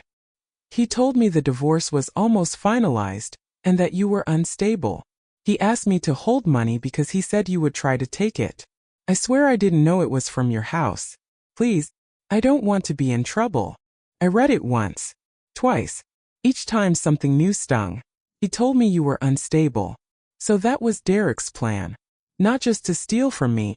He wanted to turn my grief into a diagnosis. I screenshot every line, including her profile, the timestamp, the message header. Everything Miss Holloway would want. Then, with my stomach twisted and my voice trapped behind my ribs, I typed one sentence back. Please contact my attorney, Miss Holloway. I'm forwarding your message to her. I sent it and immediately felt my heart hammer harder, like I just stepped onto a floor that might collapse. Within minutes, Tasha replied. Okay, please tell her I'm willing to talk. I have proof. He's been threatening me too. Threatening. That word made my skin go cold, because it meant Derek's mask wasn't slipping in just one direction. It was slipping everywhere. I didn't answer again. I forwarded the new message to Miss Holloway, and went back inside the clinic like my legs weren't made of sand. The rest of the day moved in slow motion. I smiled at Lila. I answered phones. I scheduled cleanings. I listened to Dr. Patel talk about a supply order, nodding like my mind wasn't somewhere else entirely. But all day, one question sat in the back of my throat like a pebble. How many people have been living inside Derek's lie? When my shift ended, I drove straight to Miss Holloway's office. Renee met me there, her face tight with purpose. She brought a folder. Of course she had, thicker now, stuffed with printouts, screenshots, and notes like we were building a case brick by brick. Miss Holloway sat us down and said, Tasha responded to my office. She wants to meet tomorrow with counsel present. I've advised her to seek her own attorney as well. I exhaled, shaky. So she's real. She's real, Miss Holloway confirmed. And based on what she's saying, Derek may have used her as a holding account. That doesn't automatically make her innocent, but it's consistent with his pattern. Control the narrative, control the money. Renee leaned in. What's the best outcome here? Miss Holloway didn't promise miracles. She just told the truth carefully. Best case, she said. Tasha cooperates, confirms Derek's representations, returns remaining funds, and supports your fraud claim. That strengthens our position significantly. It also increases the likelihood of criminal charges for forgery. My stomach clenched at the word criminal again. Not because I didn't want it. Because part of me still couldn't wrap my mind around a marriage ending in handcuffs and court dates. Miss Holloway continued. We also need to consider your personal safety. Derek is escalating, contacting your work, contacting family, social media posts. If he begins harassing you directly, we'll document it and consider a protective order. I nodded slowly. After the meeting, Renee drove me back to her house. The sun was setting, turning the sky a soft bruised purple. For a moment, it reminded me of the evenings I used to sit on my back patio bench, thinking my biggest worry was whether Derek would ever stop chasing the next thing. When we pulled into Renee's driveway, my phone buzzed again. A call from an unknown number. I let it go to voicemail. It buzzed again immediately, same number. I didn't answer. Then a text came through from that number. Alicia, it's Derek. You think you're smart. You're not. Stop talking to her. My throat tightened. I showed it to Renee. Renee's eyes went hard. Forward that. I did. Then another text. If she talks, I'll make sure you regret it. My hand started shaking again. This time not from grief but from something sharper. Fear laced with anger. Renee took my phone gently from my hand like she didn't want my shaking fingers to drop it. Okay, she said, voice quiet. Now we don't just have betrayal. We have intimidation. I stared at the words on the screen until they felt unreal. In my head I heard my mother's voice again, soft but firm. Baby, some people don't stop until somebody makes them. That night I slept on Renee's couch with the quilt tucked up to my chin. The wax stain scratched at my thoughts, but the fabric still smelled like home, like laundry soap and faint cedar. I held the quilt like it could hold me back together. At 2:13 a.m., my phone lit up with a new notification. An email from Ms. Holloway. Subject: Urgent Derek serve/hearing set. My heart jumped. I opened it with trembling hands. The first line made my breath catch. We filed. Derek has been served. Emergency hearing is scheduled. I stared at those words until my eyes burned. Served. Hearing. Things were moving now, fast, official, unavoidable. And somewhere I knew Derek was realizing the thing he always relied on. My silence was gone. I read Ms. Holloway's email 3 times before it sank in. The words were plain, black on white, but they made my heart race like I was running. Derek has been served. Emergency hearing is scheduled. Renee was asleep down the hall, her bedroom door cracked open, a soft strip of light spilling onto the floor. The house was quiet except for the refrigerator humming and a distant car passing outside like the world still had places to go. I sat up on the couch, quilt sliding down my lap, and stared at my phone until the screen dimmed. Served. That meant someone had physically put papers in Derek's hand. Or at least made sure he couldn't pretend he didn't know.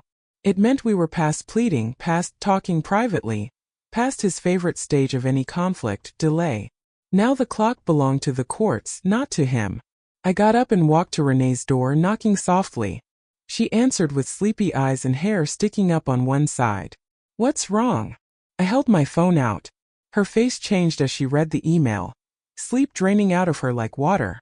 Okay, she said immediately, voice steady. Okay. When? Soon, I whispered.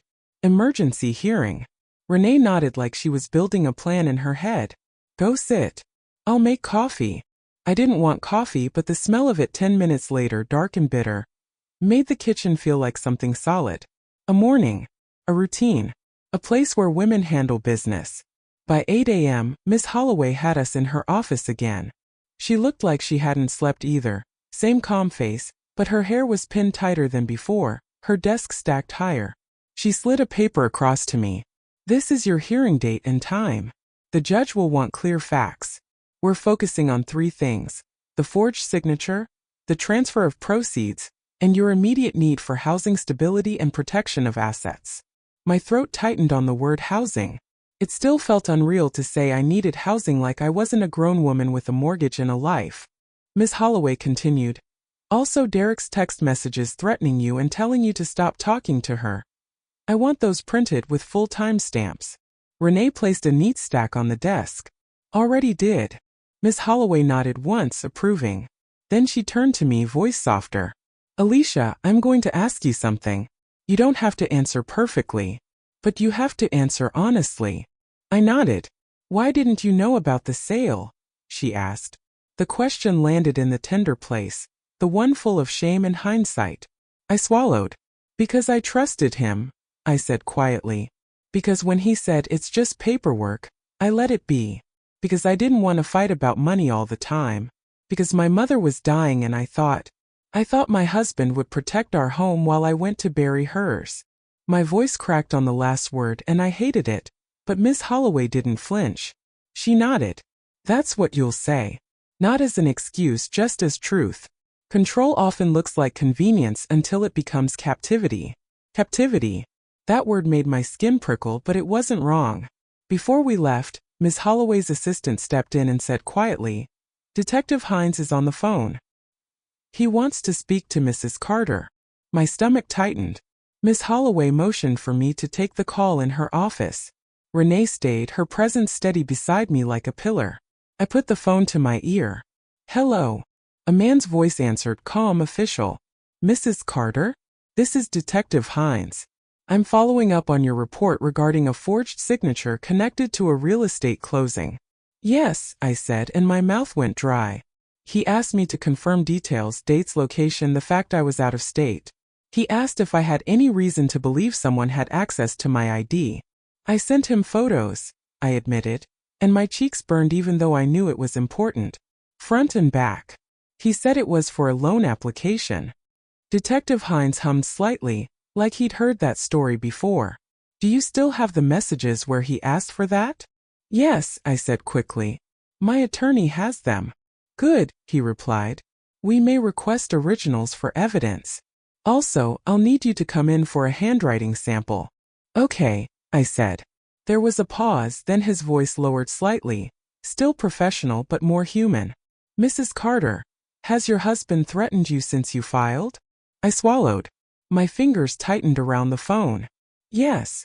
Do you have those threats in writing? He asked. Yes, I said again. Text messages. All right, he said. Keep them.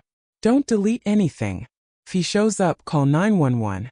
We take intimidation seriously, especially when tied to an active investigation. I thanked him, and when I hung up, my shoulders sagged like my body had been holding itself upright by force alone. Miss Holloway looked at me. You did fine. Renee exhaled. This is real now. It's been real, I whispered, thinking of the sold sign, my missing necklace, my mother's quilt stained by someone else's candle.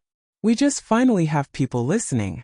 That afternoon, Miss Holloway arranged the meeting with Tasha. It happened in a small conference room at another law office, neutral territory. The air smelled like printer toner and lemon cleaner, and the table was too glossy. Every movement reflected like a reminder that nothing could be hidden here. Tasha walked in with a woman about her age who introduced herself as her attorney. Tasha looked different than she had at my doorway, less confident. Her sweatshirt was replaced by a plain blouse. Her hair was pulled back, and her hands kept twisting together like she was trying to wring out anxiety. When her eyes met mine, she looked down fast. I sat straight, hands folded, trying to hold on to my dignity like it was a coat I couldn't afford to lose. Miss Holloway began gently.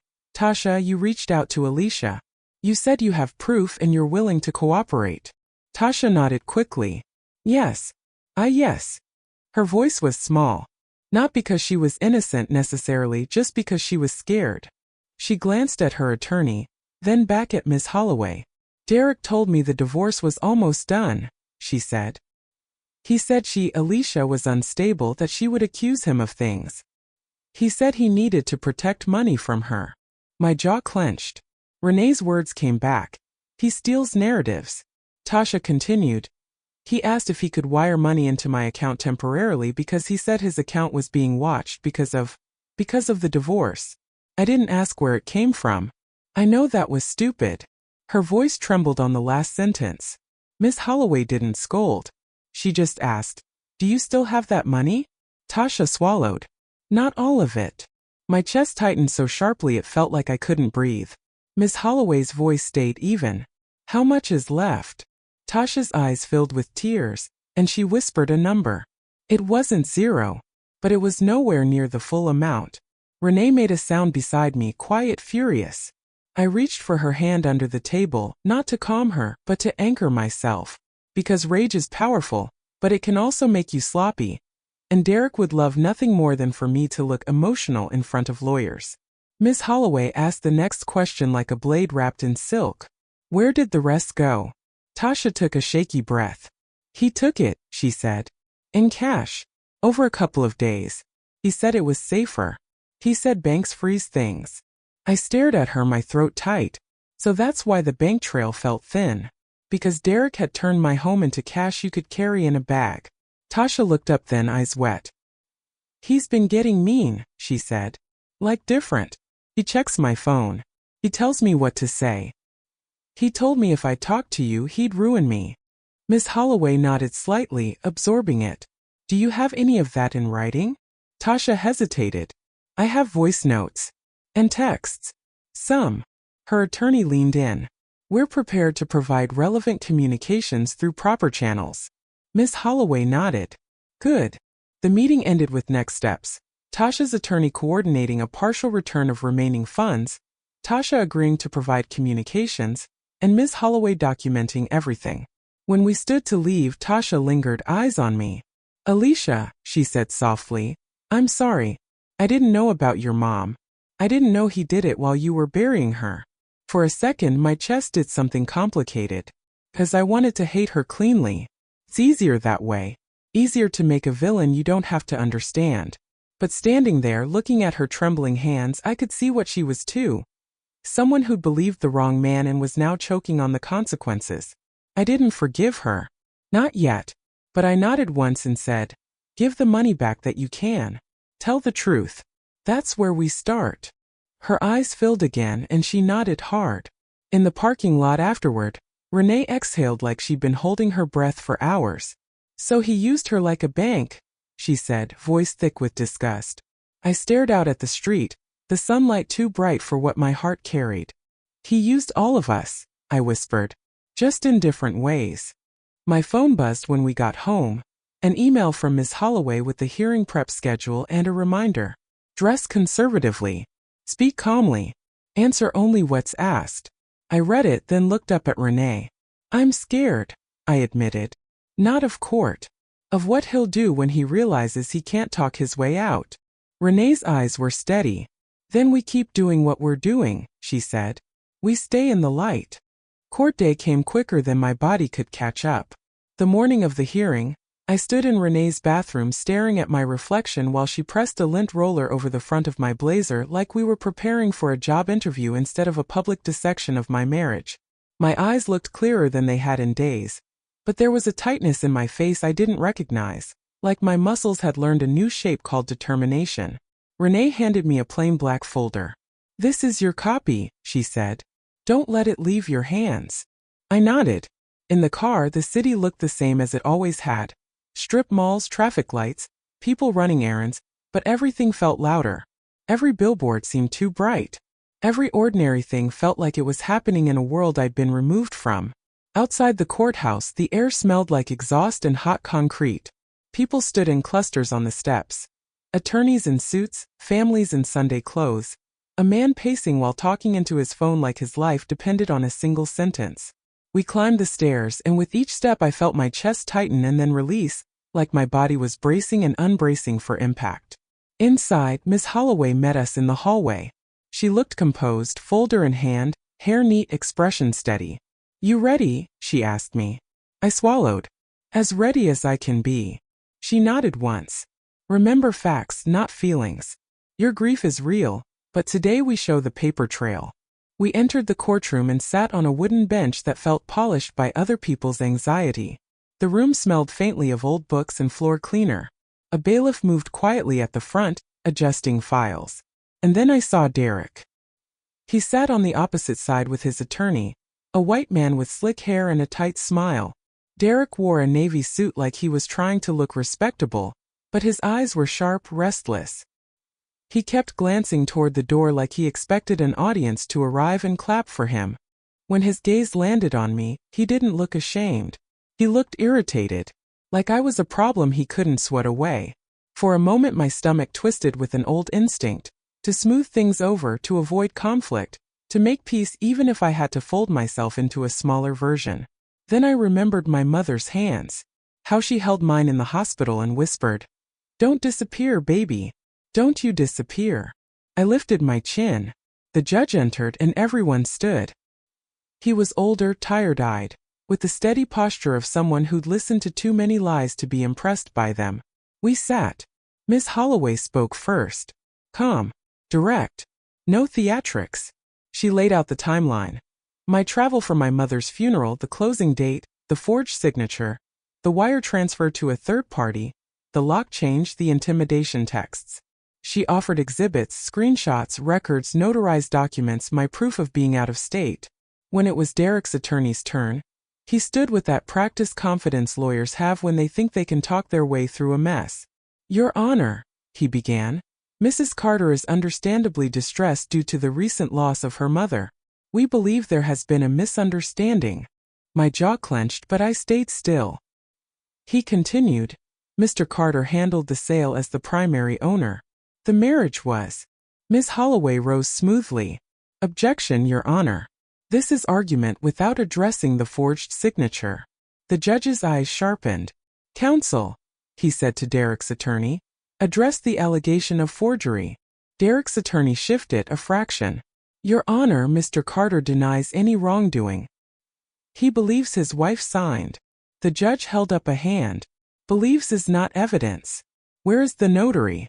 Where is verification that Mrs. Carter was present?" Derek's attorney cleared his throat. "We don't have the notary present today." The judge looked unimpressed. "Then we proceed on what we do have." My heart pounded. Not from excitement. More like my body didn't trust good news yet. Then the judge turned his eyes to me. "Mrs. Carter," he said, voice firm but not unkind, "did you sign these documents?" I stood. My knees felt like they might shake, but I kept my voice steady. "No, Your Honor," I said. "I did not." "And were you out of state on the date of signing?" he asked. "Yes," I replied. "I was attending my mother's funeral." The judge nodded slowly, then glanced down at the file. "There are also texts presented here indicating Mr. Carter told you to stop talking to her, and threatened consequences." "Mr. Carter?" He looked directly at Derek. "Did you send these messages?" Derek rose, jaw tight. "Your Honor, she's twisting things." The judge's voice sharpened. "That was not my question." Derek's attorney touched his arm lightly, as if to keep him from speaking too much. Derek forced a smile that didn't reach his eyes. I was emotional too," he said. "I didn't mean it like a threat." The judge looked down again, then back up. "Mr. Carter, your wife's signature appears on documents she denies signing, and proceeds from a major asset were wired to a third party. At minimum, this requires serious review." The judge leaned forward slightly. "For today, I'm granting temporary relief." My breath caught. He continued, "A temporary restraining order is issued regarding harassment and intimidation. Mr. Carter is ordered to cease direct contact with Mrs. Carter except through counsel. Additionally, I'm ordering that any remaining proceeds identifiable from the sale be preserved, and I'm authorizing counsel to pursue immediate discovery from the title company and relevant financial institutions." Ms. Holloway nodded, professional. "Thank you, Your Honor." Derek's face tightened. Anger flashing, quick and ugly. The judge added, "This matter will proceed, and given the allegations, I strongly recommend cooperation with any criminal investigation." Criminal investigation? Hearing those words in that quiet room, official, undeniable, made my stomach flip, but it also made my spine straighten. Because Derek had been relying on me to stay invisible. Now the system had seen him. When the hearing ended, people began to shuffle out. Derek's attorney leaned in close to him, speaking fast. Derek yanked his arm away and stared across the room at me like I'd stabbed him. Renee squeezed my hand. "You did it," she whispered. I shook my head slightly. "No," I said softly. "I started." Outside in the hallway, Derek rushed toward us before the bailiff stepped between. Are you happy now? He hissed, eyes wild. Renee moved forward, but Miss Holloway held up a hand. Mr. Carter, she said calmly, do not speak to my client. Derek's mouth twisted. This isn't over. Miss Holloway didn't blink. No, she agreed. It isn't. We walked away and I didn't look back. In the parking lot, the sunlight hit my face like a warm hand, and for the first time in days I felt something like relief. Not because everything was fixed, but because I wasn't fighting alone anymore. My phone buzzed an hour later. Detective Hines. I answered with my heart already pounding. Mrs. Carter, he said, I wanted to update you. Based on the documents and statements, we're moving forward. We'll be requesting notary records and conducting interviews. I also recommend you file a formal report regarding the missing jewelry. I will, I said, voice quiet. He paused, then added, and Mrs. Carter, good job keeping everything in writing. It matters. When I hung up, Renee looked at me from the driver's seat. What did he say? That they're moving forward, I replied. My voice cracked slightly, not from weakness, just from the weight of it. Renee nodded slowly. Okay, then we keep going. That night, alone in Renee's guest room, I unfolded my mother's quilt and smoothed it with my palms.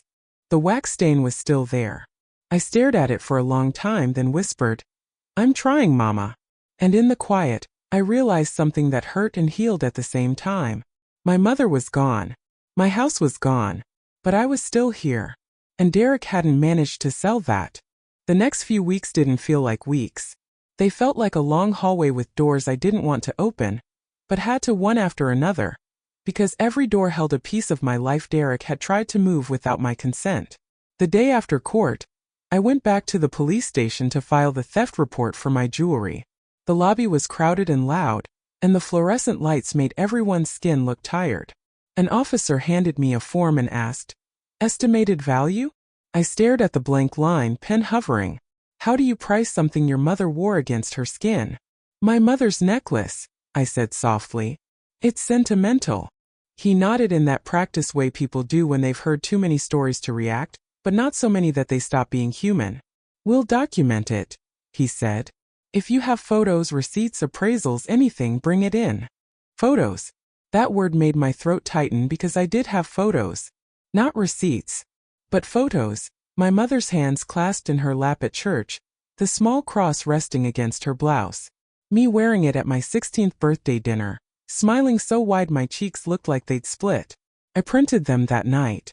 The next week, Detective Hines had me come in for a handwriting sample. Sitting at that small metal table, writing my name again and again on lined paper, I felt like I was reclaiming something intimate. My signature isn't just ink. It's my consent. The detective watched quietly, then compared my sample to the forged signature with an expression that didn't need words. Afterward, he said, We're requesting the notary's journal and any ID copies used at closing. If that notary did this properly, there should be a clear record. And if they didn't? I asked. His eyes stayed steady. Then we'll know that too. That same afternoon, Miss Holloway called and told me the title company had produced more documents. They included the notary's certificate and a scan of the ID presented, she said. My stomach clenched. Mine. A copy of your driver's license, she replied carefully. My mouth went dry. But I never gave the title company my license. I know, she said. That's part of the problem. I sat on Renee's back steps with the phone pressed to my ear, staring at the yard where her neighbor's sprinkler clicked in lazy circles. The air smelled like wet grass in summer heat. Miss Holloway continued. The scan appears to be the same one Derek requested from you. Front and back. I closed my eyes. So that loan app text wasn't a random favor. It was prep. A plan. And the notary? I asked, my voice small. Miss Holloway paused. The notary is commissioned and appears legitimate. But there's something else. The notary's address is tied to a small tax office across town. So, I whispered. So, she said, we're looking into connections. Because forgery like this rarely happens in a vacuum. A few days later, Tasha, through her attorney, returned a portion of the remaining proceeds into an escrow account set up by Miss Holloway's office. It wasn't everything, But when Miss Holloway sent me the confirmation, my hand shook with a strange mix of relief and rage. Relief because money was proof. Rage because it wasn't just money. It was my kitchen, my porch, the life I thought I was building. That same week, something unexpected happened. The buyers reached out. Their attorney contacted Miss Holloway requesting a meeting, and Miss Holloway asked me if I was willing. They may be angry, she warned, but they may also be victims in this. So we met in a conference room with stiff chairs and a pitcher of water no one touched. The buyers were a couple in their 40s, tired faces, polite eyes. The woman's hands were clasped tight in her lap, like she was trying to hold herself together. "I'm so sorry," she said before anyone even sat down fully. "We had no idea. We saw the listing, we toured the home. Your husband told the agent it was vacant and that you'd moved out." I swallowed, my throat tight. "I didn't move out," I said quietly. "I left for my mother's funeral." The man shook his head slowly. "This is unbelievable." Miss Holloway kept the conversation grounded, legal, practical, explaining the notice filed with the county, the allegations, the need to preserve everything. The buyer's attorney took notes, expression grim. When the meeting ended, the woman lingered near the door and looked at me, eyes glossy. "I can't imagine coming back from a funeral to that," she whispered. I wanted to say something graceful, something forgiving, but the truth was raw in me. So I just said, "I wouldn't wish it on you either." After they left, Renee squeezed my shoulder and murmured, "See? The truth travels." And it did. Not fast the way lies do. Slick and loud and shared like gossip. But steady. A week later, one of the women from Derek's comment section, the ones who'd been sending him hearts and prayers, messaged me privately. "I'm sorry. I didn't know. He told us you were trying to ruin him." I stared at her words and felt tired more than angry. I didn't respond. I stopped chasing understanding from people who preferred a neat story over a true one. But the most dramatic shift happened closer to home. One evening, Derek's mother showed up at Renee's house unannounced. She stood on the porch holding a purse tight to her side, her mouth set in that stubborn line I'd seen for years. Renee opened the door and didn't invite her in. "I just want to talk," Mrs. Carter said, eyes fixed on me. I stepped forward until I was beside Renee, not behind her. Mrs. Carter's voice softened a fraction, like she was trying on a new approach. "Derek says you're taking things too far," she said. "He says this is getting serious." I held her gaze. "It's serious because he made it serious." She blinked, her confidence wobbling. "He could go to jail," she whispered, like she couldn't believe her son belonged in the same sentence as consequences. I didn't speak for a moment. Then I said, "My mother is in the ground. My home is gone. My name was signed to a lie. I didn't make this serious. I just refused to stay quiet." Mrs. Carter's eyes dropped to the quilt folded over Renee's chair inside the entryway. The wax stain was visible even from the porch. Her face tightened. "He told me you were making things up." I nodded slowly. "Then tell him to show you the paperwork." For the first time, she didn't argue. She just stood there, breathing shallowly, as if her loyalty was fighting with reality. Then she turned and walked down the steps without another word. After she left, Renee shut the door and leaned against it. "You okay?" she asked. I exhaled slowly. I'm learning," I said. "I'm learning what people do when their image is threatened." 2 days later, Detective Hines called again. His voice sounded different, more focused. "Mrs. Carter," he said, "we interviewed the notary." My stomach tightened. "And?" He paused just long enough to make my heart thump once hard. "And we have inconsistencies," he said. "The journal entry doesn't match standard procedure. And there are questions about who physically appeared. We're also pulling surveillance footage from a nearby location that may show who went in that day." I gripped the phone. "So you think it was Derek?" Detective Hines didn't answer with emotion, just with weight. "We believe there's probable cause that your signature was not obtained legally," he said. "And we're pursuing it accordingly." My throat went tight. "What happens now?" His voice stayed steady. "Now we keep moving. And Mrs. Carter, if he contacts you again in any way, keep documenting. These cases turn on detail." After I hung up, I sat very still at Renee's kitchen table, listening to the clock tick and the refrigerator hum. Renee looked at my face and knew without me speaking. "What did he say?" she asked. I swallowed, the words feeling too big for my mouth. "I think they're closing in," I whispered. And somewhere deep in my chest, under grief, under betrayal, under fear, I felt something I hadn't felt since before my mother got sick. A small, steady sense that the truth was not just surviving, it was advancing. The call that changed the air in the room came on a Thursday. I remember because Renee had just made spaghetti, and the house smelled like garlic and simmering tomatoes. I was standing at the sink rinsing a plate, watching the water run over my fingers like I could wash off the last month. My phone rang. Detective Hines again. I wiped my hands on a towel and answered, trying to keep my voice steady. "Hello, Mrs. Carter," he said, and his tone was that careful kind of calm professionals use when something is about to become real in a way you can't unfeel. "We have enough to move forward." My stomach tightened. "Move forward how?" "We obtained surveillance from the tax office area on the date of the closing," he said. "It doesn't show you, but it does show Mr. Carter entering with a woman. We also have the notary's journal inconsistencies documented, and we've taken a formal handwriting comparison." My chest went tight, then strangely hollow. "So what happens now?" There was a pause, then he said it plainly. "Charges are being filed.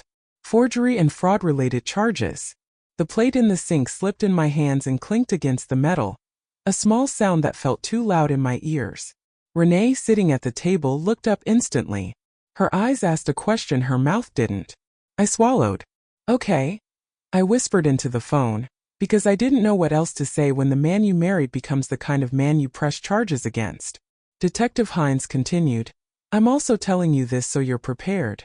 Mr. Carter may be arrested, or he may be asked to turn himself in. Either way, there may be backlash. Keep your protective order documents accessible. If he contacts you, report it." "I understand," I said, though my body was shaking. When the call ended, I stood there with my phone still pressed to my ear, staring at the sink water as if it could give me answers.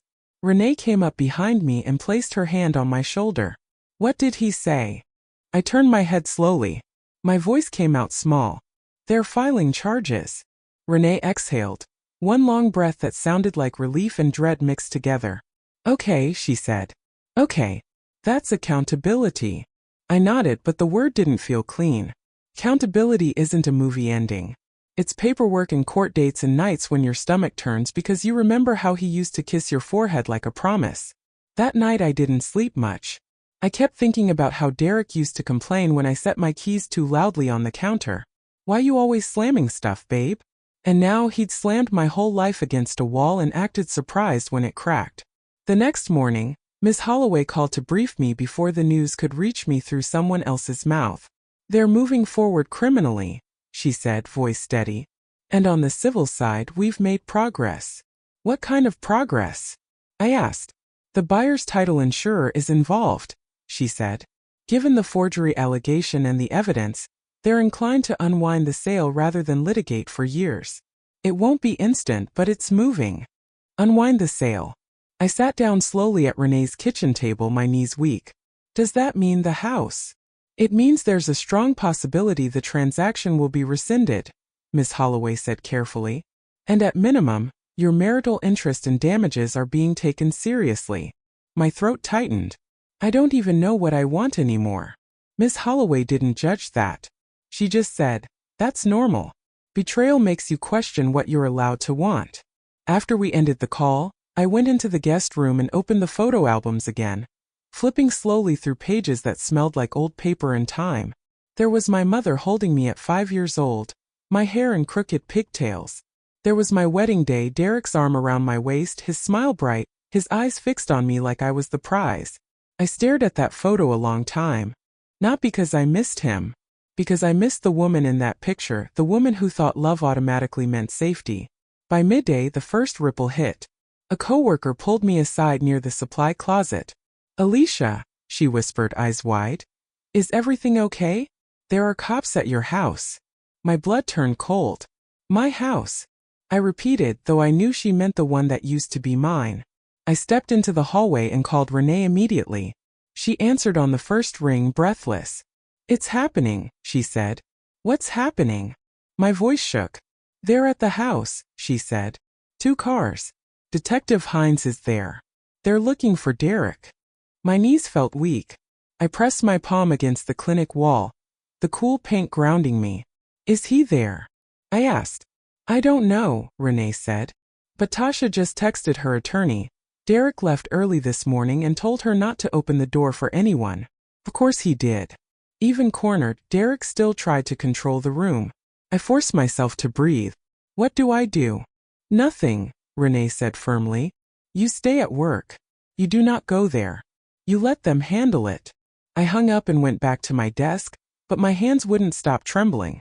I kept doing small tasks, filing a chart, answering a phone call like my body believed routine could keep me from breaking. An hour later, my phone buzzed with another call. Unknown number. I didn't answer. It buzzed again, voicemail. I checked it, and the message was Derek's voice, low and furious. Alicia, he said, dragging my name like it was something dirty. You really did this. You're really gonna take it all the way. My stomach churned. He continued. You think you're some hero now? You don't know what you started. Then the line clicked off. I sat very still, listening to the silence after his voice, and something in me, something quiet and older than fear, stood up straight. Because I did know what I started. I started telling the truth. I forwarded the voicemail to Miss Holloway's office and to Detective Hines, just like I'd been instructed. Then I set my phone face down and went back to work. That evening, Renee picked me up. The car ride was quiet at first. The sky looked soft and blue, the kind of evening my mother used to call God's painting hour. Finally, Renee said, They got him. My breath caught. Where? Traffic stop, she said. He tried to head out of town. Detective said he had cash in the car. A lot. I stared out the window at passing streetlights, my throat tight. I expected to feel victorious. I expected to feel relief. But what I felt most was a deep, tired sadness, because when you love someone, you don't imagine them in handcuffs. Even when they deserve consequences, part of you still mourns the life you thought you had. When we got to Renee's house, my phone rang again. This time it was Mrs. Carter. I let it go to voicemail, but she texted right after, short, sharp words that still managed to tremble on the screen. What did you do? They arrested my son. I stared at the text until my eyes burned. Renee came behind me, read it, and said softly, Don't answer tonight. I nodded, then walked into the guest room and sat on the bed with my mother's quilt folded beside me. I ran my fingers over the wax stain again, and for the first time I didn't see it as damage. I saw it as evidence that something precious had been touched by the wrong hands, and still survived. I lay back, staring at the ceiling, and thought about what my mother used to say when someone finally got caught in a lie.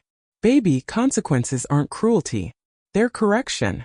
My chest rose and fell slow. Somewhere out there, Derek was learning that correction doesn't come with a smile. Comes with a record. The first time I saw Derek after the arrest wasn't in some dramatic hallway scene like television.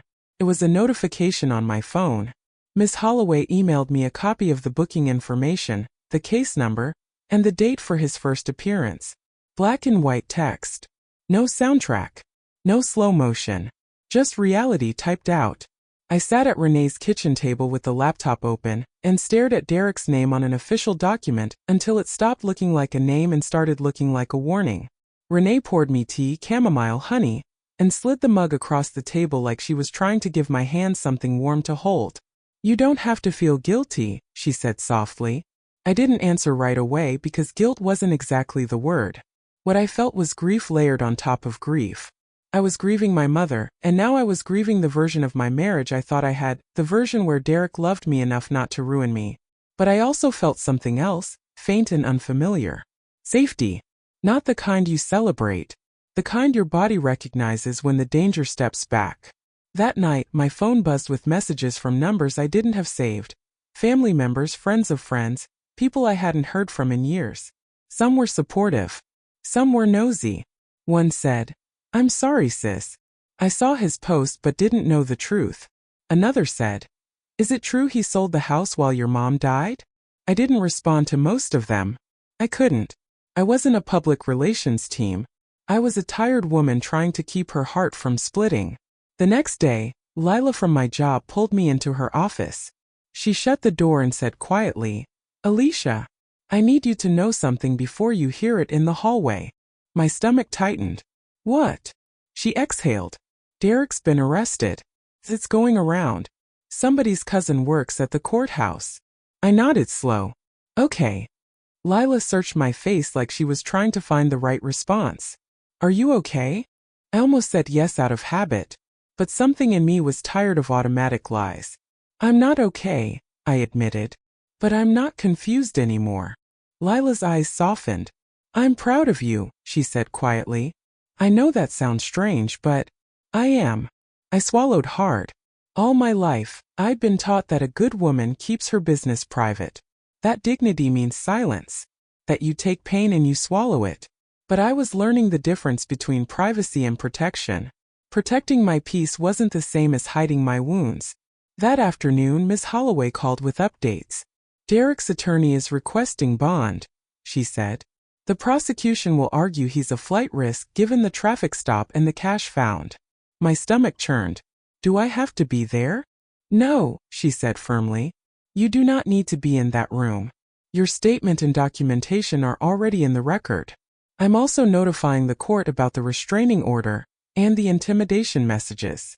I closed my eyes. "Thank you." "And Alicia," she added gently, "I want you prepared. Derek's family may blame you loudly. That's common. But legally you didn't do this. You reported it." I whispered, "I know. But knowing and feeling are different things." Later that week, Detective Hines called again. "We executed a warrant to collect evidence tied to the sale," he said. "I can't tell you everything, but I can tell you this. We located a list of pawn transactions under an associated name." My throat tightened. "Pawn?" "Yes," he said, and his voice softened a fraction. "There's a chance some of your jewelry was sold. We're working on recovery." My chest hurt in a very specific way, like someone had scraped something tender. I pictured my mother's necklace in a glass case under fluorescent light, tagged with a price, handled by strangers who didn't know it had been worn through prayers and funerals and ordinary Sundays. "Will I get it back?" I asked. "I can't promise," Detective Hines said honestly, "but we're trying." After the call, I went into Renee's guest room and sat on the bed with my mother's quilt beside me. I pressed my face into the fabric and let myself cry the way I hadn't allowed myself to cry in front of courts and officers and attorneys. This wasn't the clean kind of crying you do when someone hugs you. This was the ugly kind, silent, shaking, private. Renee knocked once, then came in and sat beside me without speaking. She didn't tell me to be strong. She didn't tell me to calm down. She just stayed. When my breathing finally slowed, I whispered, "He took everything." Renee's hand moved to my back in slow circles. "He took a lot," she corrected gently. "But he didn't take your voice." I wiped my face. My eyes burned. "That's what scares him," Renee added. "That you found it." Over the next 2 weeks, the civil case moved in a way that felt both fast and slow, fast on paper, slow in my body. The buyers, through their insurer, agreed to cooperate rather than fight. They didn't want a lawsuit hanging over the house they thought they were buying for their family. Their anger had somewhere to go now, toward Derek, where it belonged. The title company, suddenly very serious, produced additional records. Miss Holloway pushed for discovery, for logs, for communications, for every line of procedure that had been bent. Tasha, through her attorney, returned additional funds. She still had access to money she said Derek had left behind in her account when he started pulling cash out. She also handed over voice notes. I didn't listen to them myself. Miss Holloway advised me not to, at least not yet. "Some sounds," she told me gently, "you can't unhear." I understood what she meant. Even without hearing the recordings, I could imagine Derek's tone, the persuasive softness, the sudden edge, the way he could turn blame into a gift. Meanwhile, I had to live. Renee and I went apartment hunting because I couldn't stay with her forever, and I didn't want to rebuild my life inside someone else's spare room. We toured a small one-bedroom on the quieter side of town. It had beige carpet and a tiny balcony that overlooked a parking lot. The kitchen was cramped, but the cabinets were clean. It wasn't my home, but it was a place where no one had a keypad locking me out. When I signed the lease, my hand shook again, but this time it wasn't fear. It was the strange grief of starting over, mixed with the quiet pride of choosing myself. The first night I slept there, the apartment sounded unfamiliar. The refrigerator clicked. The neighbors upstairs walked heavy. The air smelled like fresh paint and emptiness. I laid my mother's quilt over the bed anyway, smoothing it flat like I was making a promise. And I whispered into the quiet, "Okay, Mama, I'm building again." A few days later, Miss Holloway called with a small piece of news that felt like a candle in a dark room. "They recovered one item," she said. "Your mother's necklace. It was at a pawn shop. We have it in evidence custody, and it will be returned to you after documentation." My breath caught so hard it hurt. For a moment I couldn't speak. Then I whispered, "Thank you." After I hung up, I sat on the floor of my new apartment, back against the wall, and cried again, this time with relief threaded through it. Because that necklace wasn't just jewelry. It was proof that not everything gets lost forever. Some things come back when you fight for them. The day I got my mother's necklace back, the sky was the color of dishwater. Gray, heavy, undecided. Renee drove me to the evidence office because I still didn't trust myself to be behind a steering wheel on days that carried that much emotion. My hands were calm in my lap, but my stomach kept tightening and loosening like it couldn't decide whether to be grateful or furious. Inside, the building smelled like paper and disinfectant. Everything was beige, walls, chairs, faces that had learned how to stay neutral around other people's pain. A clerk called my name. I stepped forward, signed a form, showed my ID, my real ID, the one that had become a weapon in someone else's hands. Then he disappeared behind a door and came back holding a small clear bag. The necklace sat inside it, the chain slightly tangled, the tiny cross resting at an angle like it had been sleeping wrong. My breath caught. It was such a small thing, but when grief is fresh, small things become anchors. They hold you to what was real. "Please verify," the clerk said, professional. I reached out slowly, fingertips brushing the plastic. Even through the bag, I could feel the shape I'd known my whole life, cool metal, familiar weight. "Yes," I whispered. "That's it." The clerk nodded and slid more paperwork toward me. Renee stood beside me, arms crossed, eyes scanning the room like she didn't trust anyone to handle what belonged to us. She didn't say anything, but her presence felt like steel. When we got back to my apartment, I didn't hang the necklace up right away. I held it in my palm and sat on the edge of my bed, the quilt spread out behind me like a soft witness. The apartment was quiet except for the distant sound of somebody's TV through the wall, a laugh track, faint and wrong. I thought of my mother clasping that necklace when she prayed. I thought of the way she'd tug it absent-mindedly when she was worried, like faith needed something physical to hold onto. I slipped it over my head, the chain cold against my skin. And then, finally, I cried just once, just a few tears, because something that belonged to love had come back from the ugliness. Renee exhaled. "One piece returned," she said softly. "That matters." "It does," I whispered. "More than I expected." A week later, Derek had his first appearance. I didn't go. Miss Holloway said I didn't need to sit in a room and watch a man try to act innocent in front of strangers when I'd already lived through his lies in private. But I did get the update. "He's out on bond," Miss Holloway told me on the phone, voice steady. "Conditions include no contact with you, and he must surrender his passport." The court took the flight risk seriously. My chest tightened anyway. "So he's free." "Physically," she corrected. "Not legally." I sat at my tiny kitchen table, staring at the chipped edge of the laminate as if it could hold me steady. "Does he know where I live?" "No," she said firmly. "And keep it that way. If he shows up anywhere near you, call immediately." After the call, I sat in silence for a long time. There's a particular kind of fear that comes when danger isn't inside your house anymore, but it's still in your city, still breathing the same air, still capable of knocking. That evening, I opened my phone and saw Derek's Facebook again. Only now the comments looked different. Someone had posted a screenshot of his booking information underneath his old "Pray for Peace" post. People were reacting. Some were shocked. Some were defending him. But a lot of them were quiet. No hearts. No "stay strong, bro." Just the uncomfortable pause people have when a story stops being entertainment and starts being real. I didn't feel satisfaction. I felt tired. Because I never wanted the world to know my private pain. I just wanted my husband not to create it. 2 days after that, Mrs. Carter called again. This time I answered.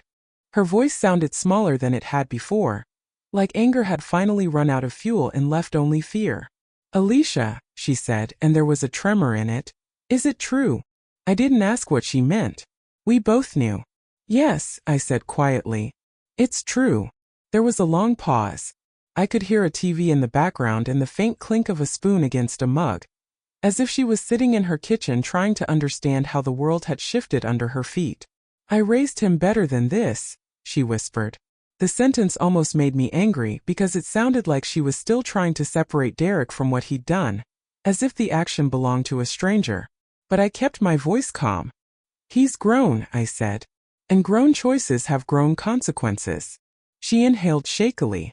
I didn't want to believe you. I know, I replied. And I meant it. It's easier to believe the woman is emotional than to believe the son is dangerous. Her breath caught at that. Then she said very quietly, he's asking me for money. I didn't react outwardly, but inside something tightened. Don't, I said simply.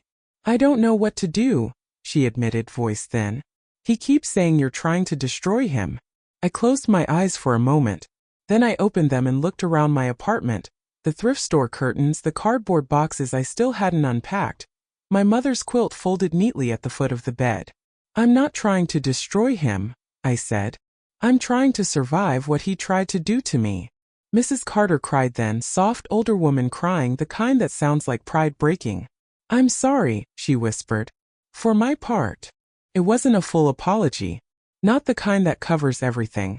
But it was the first human sentence she'd offered me in weeks. Thank you, I said quietly. That's enough for today. After we hung up, I sat in my living room and let that apology sit in the air. Not as victory, as closure. Because I was learning that closure isn't always a perfect ending. Sometimes it's just the truth finally being spoken in the right direction.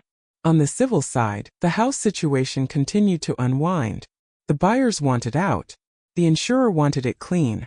The title company wanted to protect itself. Miss Holloway explained it to me in plain language. There were negotiations, proposed settlements, and a likely rescission, meaning the sale would be reversed as much as possible, and money would be reallocated under court supervision. You may have the option to return to the home, she said, or to be compensated for your interest and walk away. That night I drove past the house. I didn't stop. I just passed slowly, the streetlights catching the edges of the yard, the porch, the windows Derek once called ours. The sold sign was gone now. So were the contractors. The house sat dark, quiet, like it was holding its breath. And I realized with a strange calm that I didn't want to go back. Not because it wasn't mine, but because it had become a place where my grief got ambushed. Some homes can be repaired. Some homes need to be released. I turned at the corner and drove back to my apartment, where my mother's necklace rested against my chest and my key fit the lock. And when I let myself inside, I whispered into the quiet, this is mine. This piece is mine. The first morning I woke up and didn't reach for my phone in panic. I knew something in me had shifted. Not healed. Just shifted. The light coming through my apartment blinds was thin and pale, and the air smelled like the cheap vanilla candle Renee insisted on buying me, because she said every new place needs a scent that belongs to you. The neighbors upstairs were already moving around, the sound of footsteps and a cabinet closing. Ordinary life making noise above me like a reminder that the world keeps going. I made coffee and stood at my little sink watching steam rise from the mug. My hands didn't shake. That's how I measured progress in those days. Not by happiness, by steadiness. Later that morning I met Miss Holloway again, this time with a different kind of weight in the room. Not the frantic urgency of an emergency hearing. The heavier calm of a case finding its shape. She sat across from me and slid a document forward. The insurer is proposing a settlement framework, she said. It's not final, but it's serious. Renee sat beside me with her arms folded. Eyes narrowed at the page like she could intimidate the ink into honesty. Miss Holloway tapped the key sections.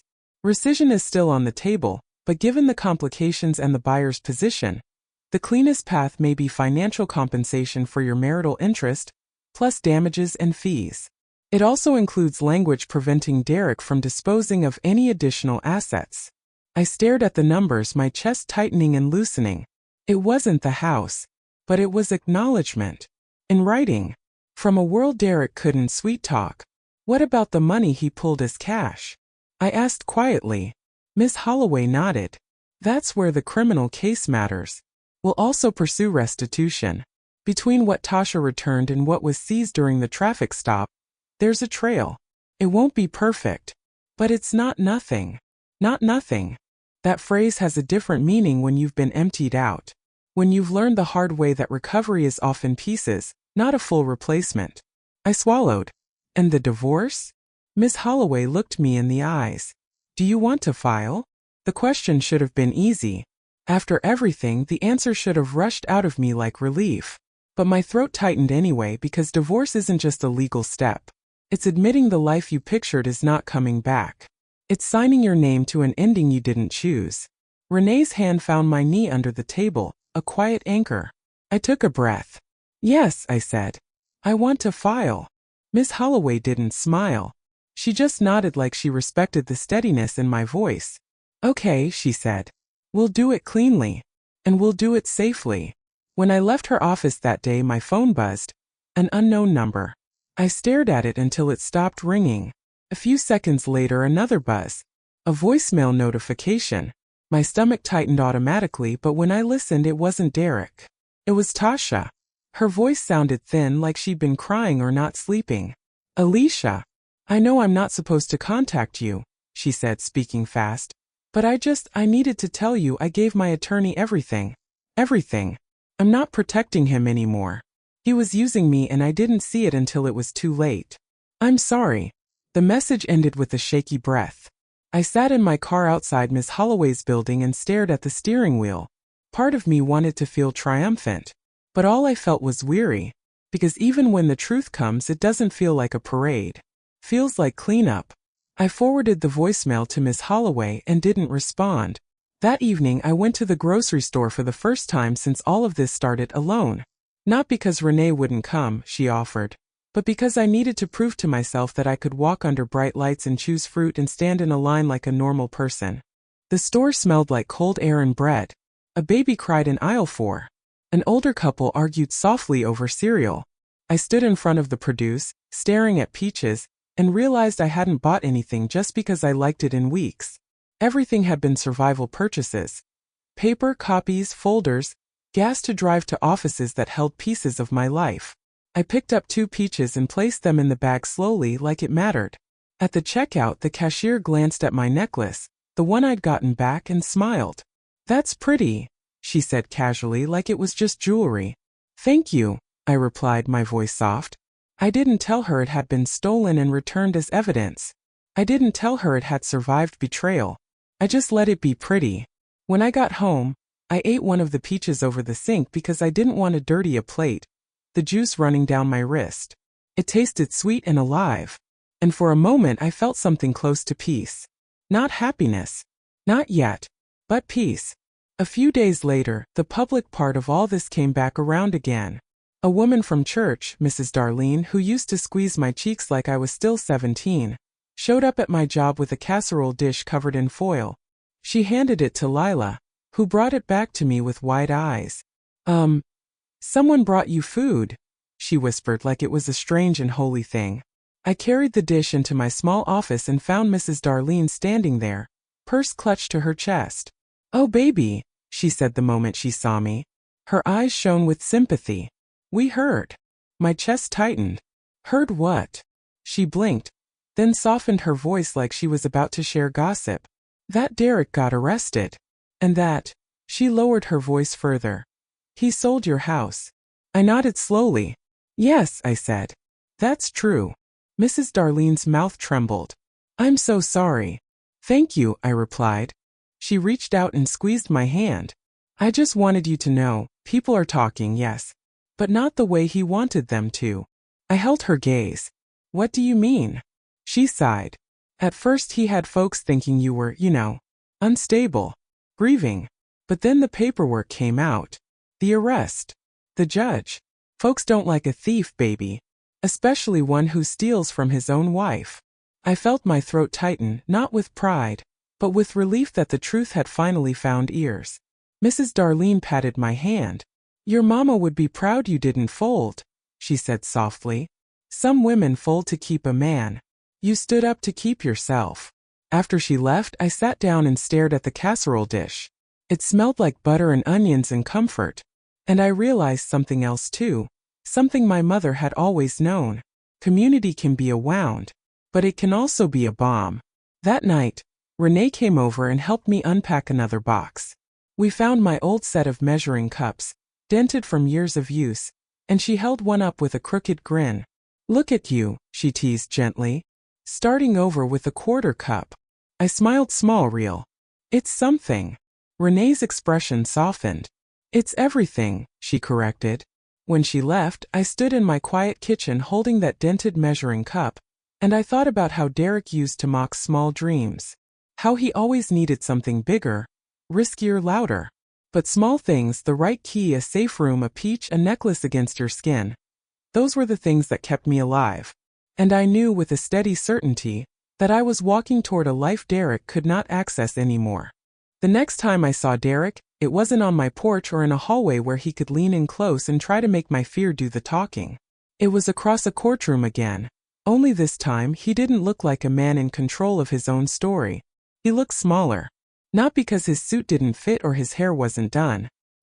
He still tried to present himself like he had nothing to be ashamed of. But his eyes kept darting, restless and hungry, like he was scanning the room for an exit that didn't exist. Miss Holloway sat beside me, calm as ever. Renee sat behind us in the gallery, arms folded, that same steady presence that had held me up when my legs wanted to fold. This hearing wasn't the criminal case itself.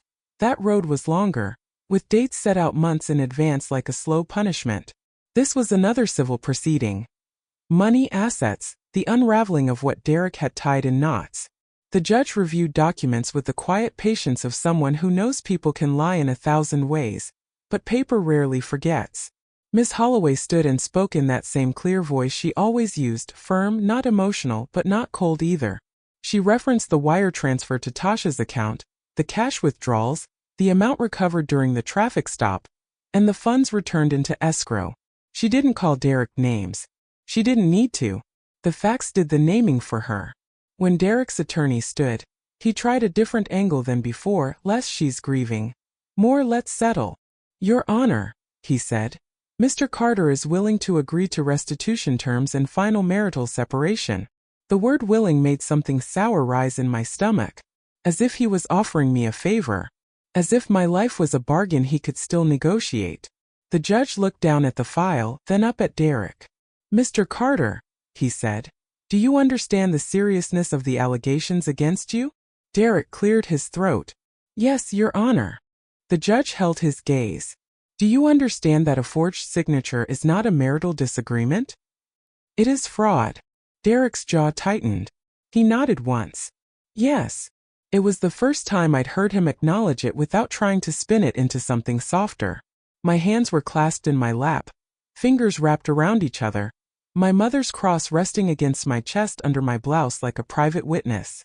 The judge continued. The court is ordering continued preservation of funds, immediate accounting, and temporary spousal support, based on Mrs. Carter's displacement. Additionally, counsel will proceed with discovery as previously ordered. Derek's attorney leaned toward him, whispering something sharp. Derek's mouth pressed into a line. And then Derek did something that surprised me. He turned his head slightly and looked at me. Not with rage. Not with that cold warning he used on Renee's porch. Just a long look, heavy with a feeling I couldn't quite name. Regret, maybe. Or the shock of realizing I was no longer reachable by his charm. When court ended, I stayed seated for a moment, letting the sounds of shuffling papers and murmured conversations wash over me. My heart wasn't racing like before. It was tired but steady. Miss Holloway leaned in. You did well, she said quietly. This is progress. Progress. Paper progress. The kind that doesn't feel like a movie ending but slowly changes the shape of your days. Outside in the hallway, Derek's attorney approached Miss Holloway and spoke in a low voice about scheduling, terms, and communications. I didn't listen. I watched Derek instead. He stood near a pillar, hands jammed into his pockets, shoulders tight like he was holding anger inside him by force. He caught me looking, then stepped forward before his attorney could stop him. Miss Holloway moved smoothly between us. Mr. Carter, she said, polite but firm, you are not to speak to my client. Derek's eyes flashed. I just want a minute, he said, voice rough. Miss Holloway didn't move. No. Derek exhaled through his nose like he was trying to hold back a storm. Then he said louder than he should have. You really gonna divorce me after everything we've been through? The question landed in the hallway like spilled water, impossible to ignore. People turned their heads. A woman with a briefcase paused mid-step. I felt that old instinct rise, shame. The urge to disappear. The urge to make it private, to protect his image even now. Then I remembered the way he posted that photo in my living room, telling people to pray for peace while he painted me as crazy. He had already taken it public when it served him. So I answered calmly without raising my voice. Yes, I said. I am. Derek's face tightened. You're throwing away 12 years. I blinked slowly. No, Derek. You sold it. You just didn't expect me to come looking for the receipt. Miss Holloway's hand touched my elbow gently. We're done here, she said, guiding me forward. As we walked away, Derek called my name once, sharp, pleading, angry all at the same time. I didn't turn around. Not because I was trying to punish him. Because I was trying to protect the part of me that still flinched at his voice. In the parking lot, Renee let out a long breath and said, That's the first time I've ever seen him not know what to say. I nodded, staring at the courthouse doors as people flowed in and out like this was just another Tuesday. I used to think the worst thing in life was losing love, I said quietly. Renee looked at me. And now? Now I know the worst thing is losing yourself trying to keep it, I replied. A month later, the settlement finally came together in a way that was as close to fair as life allows after something this ugly. The sale was effectively unwound through the insurer's involvement in legal agreements. Messy, expensive, humiliating for everyone involved. The buyers were released and refunded through their channels. The title company cleaned up what it could. And me? I didn't get my old life back. But I got something else. Compensation for my share, plus documented restitution from what was recovered. Money tied to a paper trail Derek couldn't charm away. Not all of it, but enough to stand. Enough to breathe without panicking every time I checked my account. Miss Holloway said it plainly the day she handed me the final paperwork. This is not a perfect ending, but it is a legally recognized truth. I held that phrase like a candle, a legally recognized truth. Because for weeks, Derek tried to convince people my truth was just grief talking. But grief doesn't forge signatures. Grief doesn't wire money. Grief doesn't change locks. A liar does. On the day my divorce petition was officially filed, I went to the cemetery alone. I brought fresh flowers, simple white ones, nothing dramatic. The air smelled like warm earth and cut grass, and the wind moved through the trees with a soft hush, like the world was speaking in a voice low enough for the dead to hear. I knelt beside my mother's headstone and placed the flowers carefully. I did it, Mama, I whispered. I didn't fold. I sat there a long time, the necklace resting against my heart. And I didn't ask for her to bring him back. I didn't ask for the house to return like it never left. I asked for something quieter. Help me stay awake, I whispered. Help me never ignore my own voice again. When I stood up to leave, the sunlight broke through the clouds for a moment, warm on my face, and I took it as nothing more than what it was, weather. But it felt like permission anyway. Permission to move forward without dragging the wreckage behind me. After the cemetery, I drove home with my hand steady on the wheel, and my heart quieter than it had been in months. Not empty, just quieter. The sky had shifted into late afternoon gold, the kind of light that makes everything look softer than it is. When I pulled into my apartment complex, a little boy was riding a bike in tight circles near the mailbox, his mother calling out reminders he pretended not to hear. I carried my purse upstairs and let myself in, locking the door behind me out of habit, then pausing, because for a long time that simple click had felt like a luxury. Now it was just mine. I set the flowers' plastic wrap in the trash, washed my hands, and stood in my small kitchen staring at my reflection in the dark microwave door. My necklace rested against my chest, the cross warm from my skin. That night I did something I hadn't done since my mother got sick. I cooked. Not because I was hungry, not really. But because cooking is the oldest way I know to tell myself I'm still living. I made greens the way my mother taught me. Onion first, then garlic, then the slow simmer that fills a room with a smell that says somebody cares for you here. While the pot worked, I sat at my table with a notebook and wrote down what I'd learned. Not like a motivational quote board. Just the plain truths grief had carved into me. Love without transparency isn't love. It's risk. A peaceful home that requires your silence is not peaceful. If you can't see the money, you don't have partnership, you have permission. And sometimes the strongest thing you can do is stop protecting the person who never protected you. A week later, Miss Holloway called with an update on the criminal case. They've offered a plea, she said. My stomach tightened even though I'd been expecting it. A plea to what? Forgery-related charges and fraud, she said carefully. It includes restitution and conditions. There's also a separate inquiry into the notary's conduct. I stared at my kitchen wall, at the one framed photo I'd finally hung. My mother in her garden, smiling like she had time. Will he go to jail? I asked. Miss Holloway didn't promise what she couldn't control. It depends on the judge, she said. But there will be consequences. And there will be a record. A record. For months I'd lived inside a private nightmare Derek could deny. A record meant he couldn't rewrite it as drama anymore. And Alicia, Miss Holloway added softly, you may be invited to give a victim impact statement. Only if you want. I swallowed. My throat felt tight. The part of me that used to protect Derek wanted to say no immediately. Keep it quiet. Keep it dignified. Don't say more than necessary.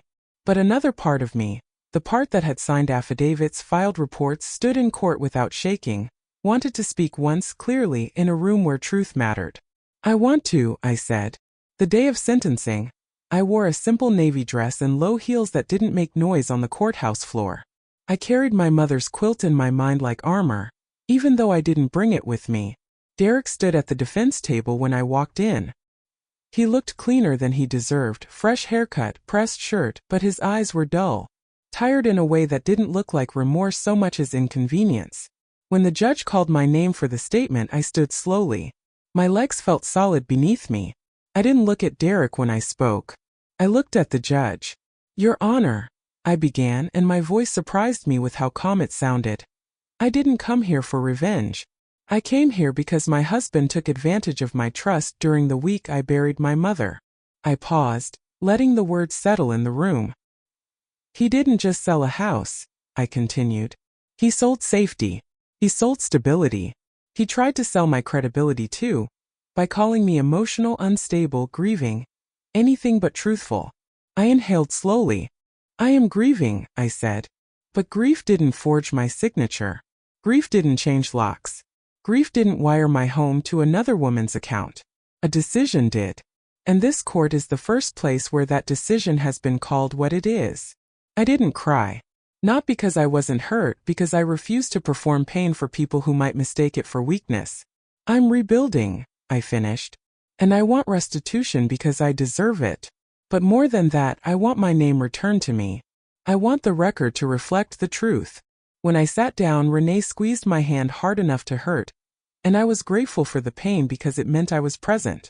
The judge spoke then. About responsibility. About choices. About consequences. Derek's attorney tried to sound remorseful on his behalf, and Derek mumbled something that might have been an apology if you didn't listen too closely. But I listened closely, and I realized his apology still had an escape hatch in it, still left room for if you hadn't. And I was under pressure, and you know how it is, so I didn't take it. Not into my chest. Not into my future. Outside the courthouse afterward, the sun was too bright. Renee asked if I wanted to eat, and I surprised myself by saying yes. We went to a small diner with cracked vinyl booths and sweet tea that tasted like childhood. I ate slowly, not rushing, letting my body learn the rhythm of normal days again. Over the next months, my life became quieter in ways I used to fear. No dramatic arguments. No late-night business ideas. No feeling like I had to earn honesty with the right tone of voice. I set up my own bank account. I rerouted my direct deposit. I pulled my credit report and locked it down.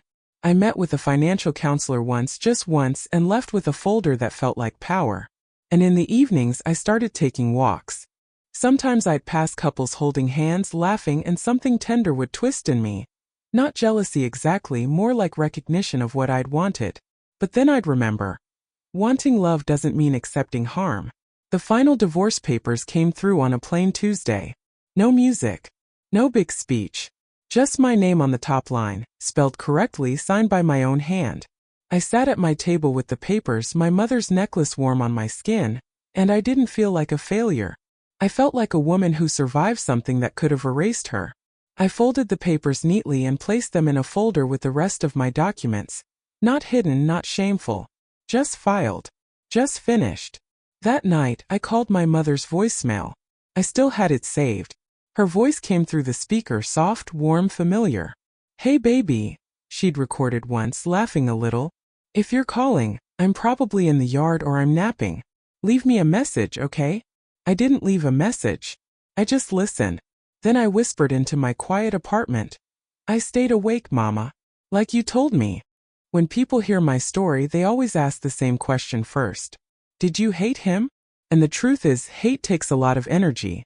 In the beginning, I was too shocked to hate. Too busy trying to breathe through grief. Too busy realizing my own home had been turned into paperwork and padlocks while I was laying my mother to rest. What I felt most was something quieter and heavier. Betrayal that came dressed as for our future.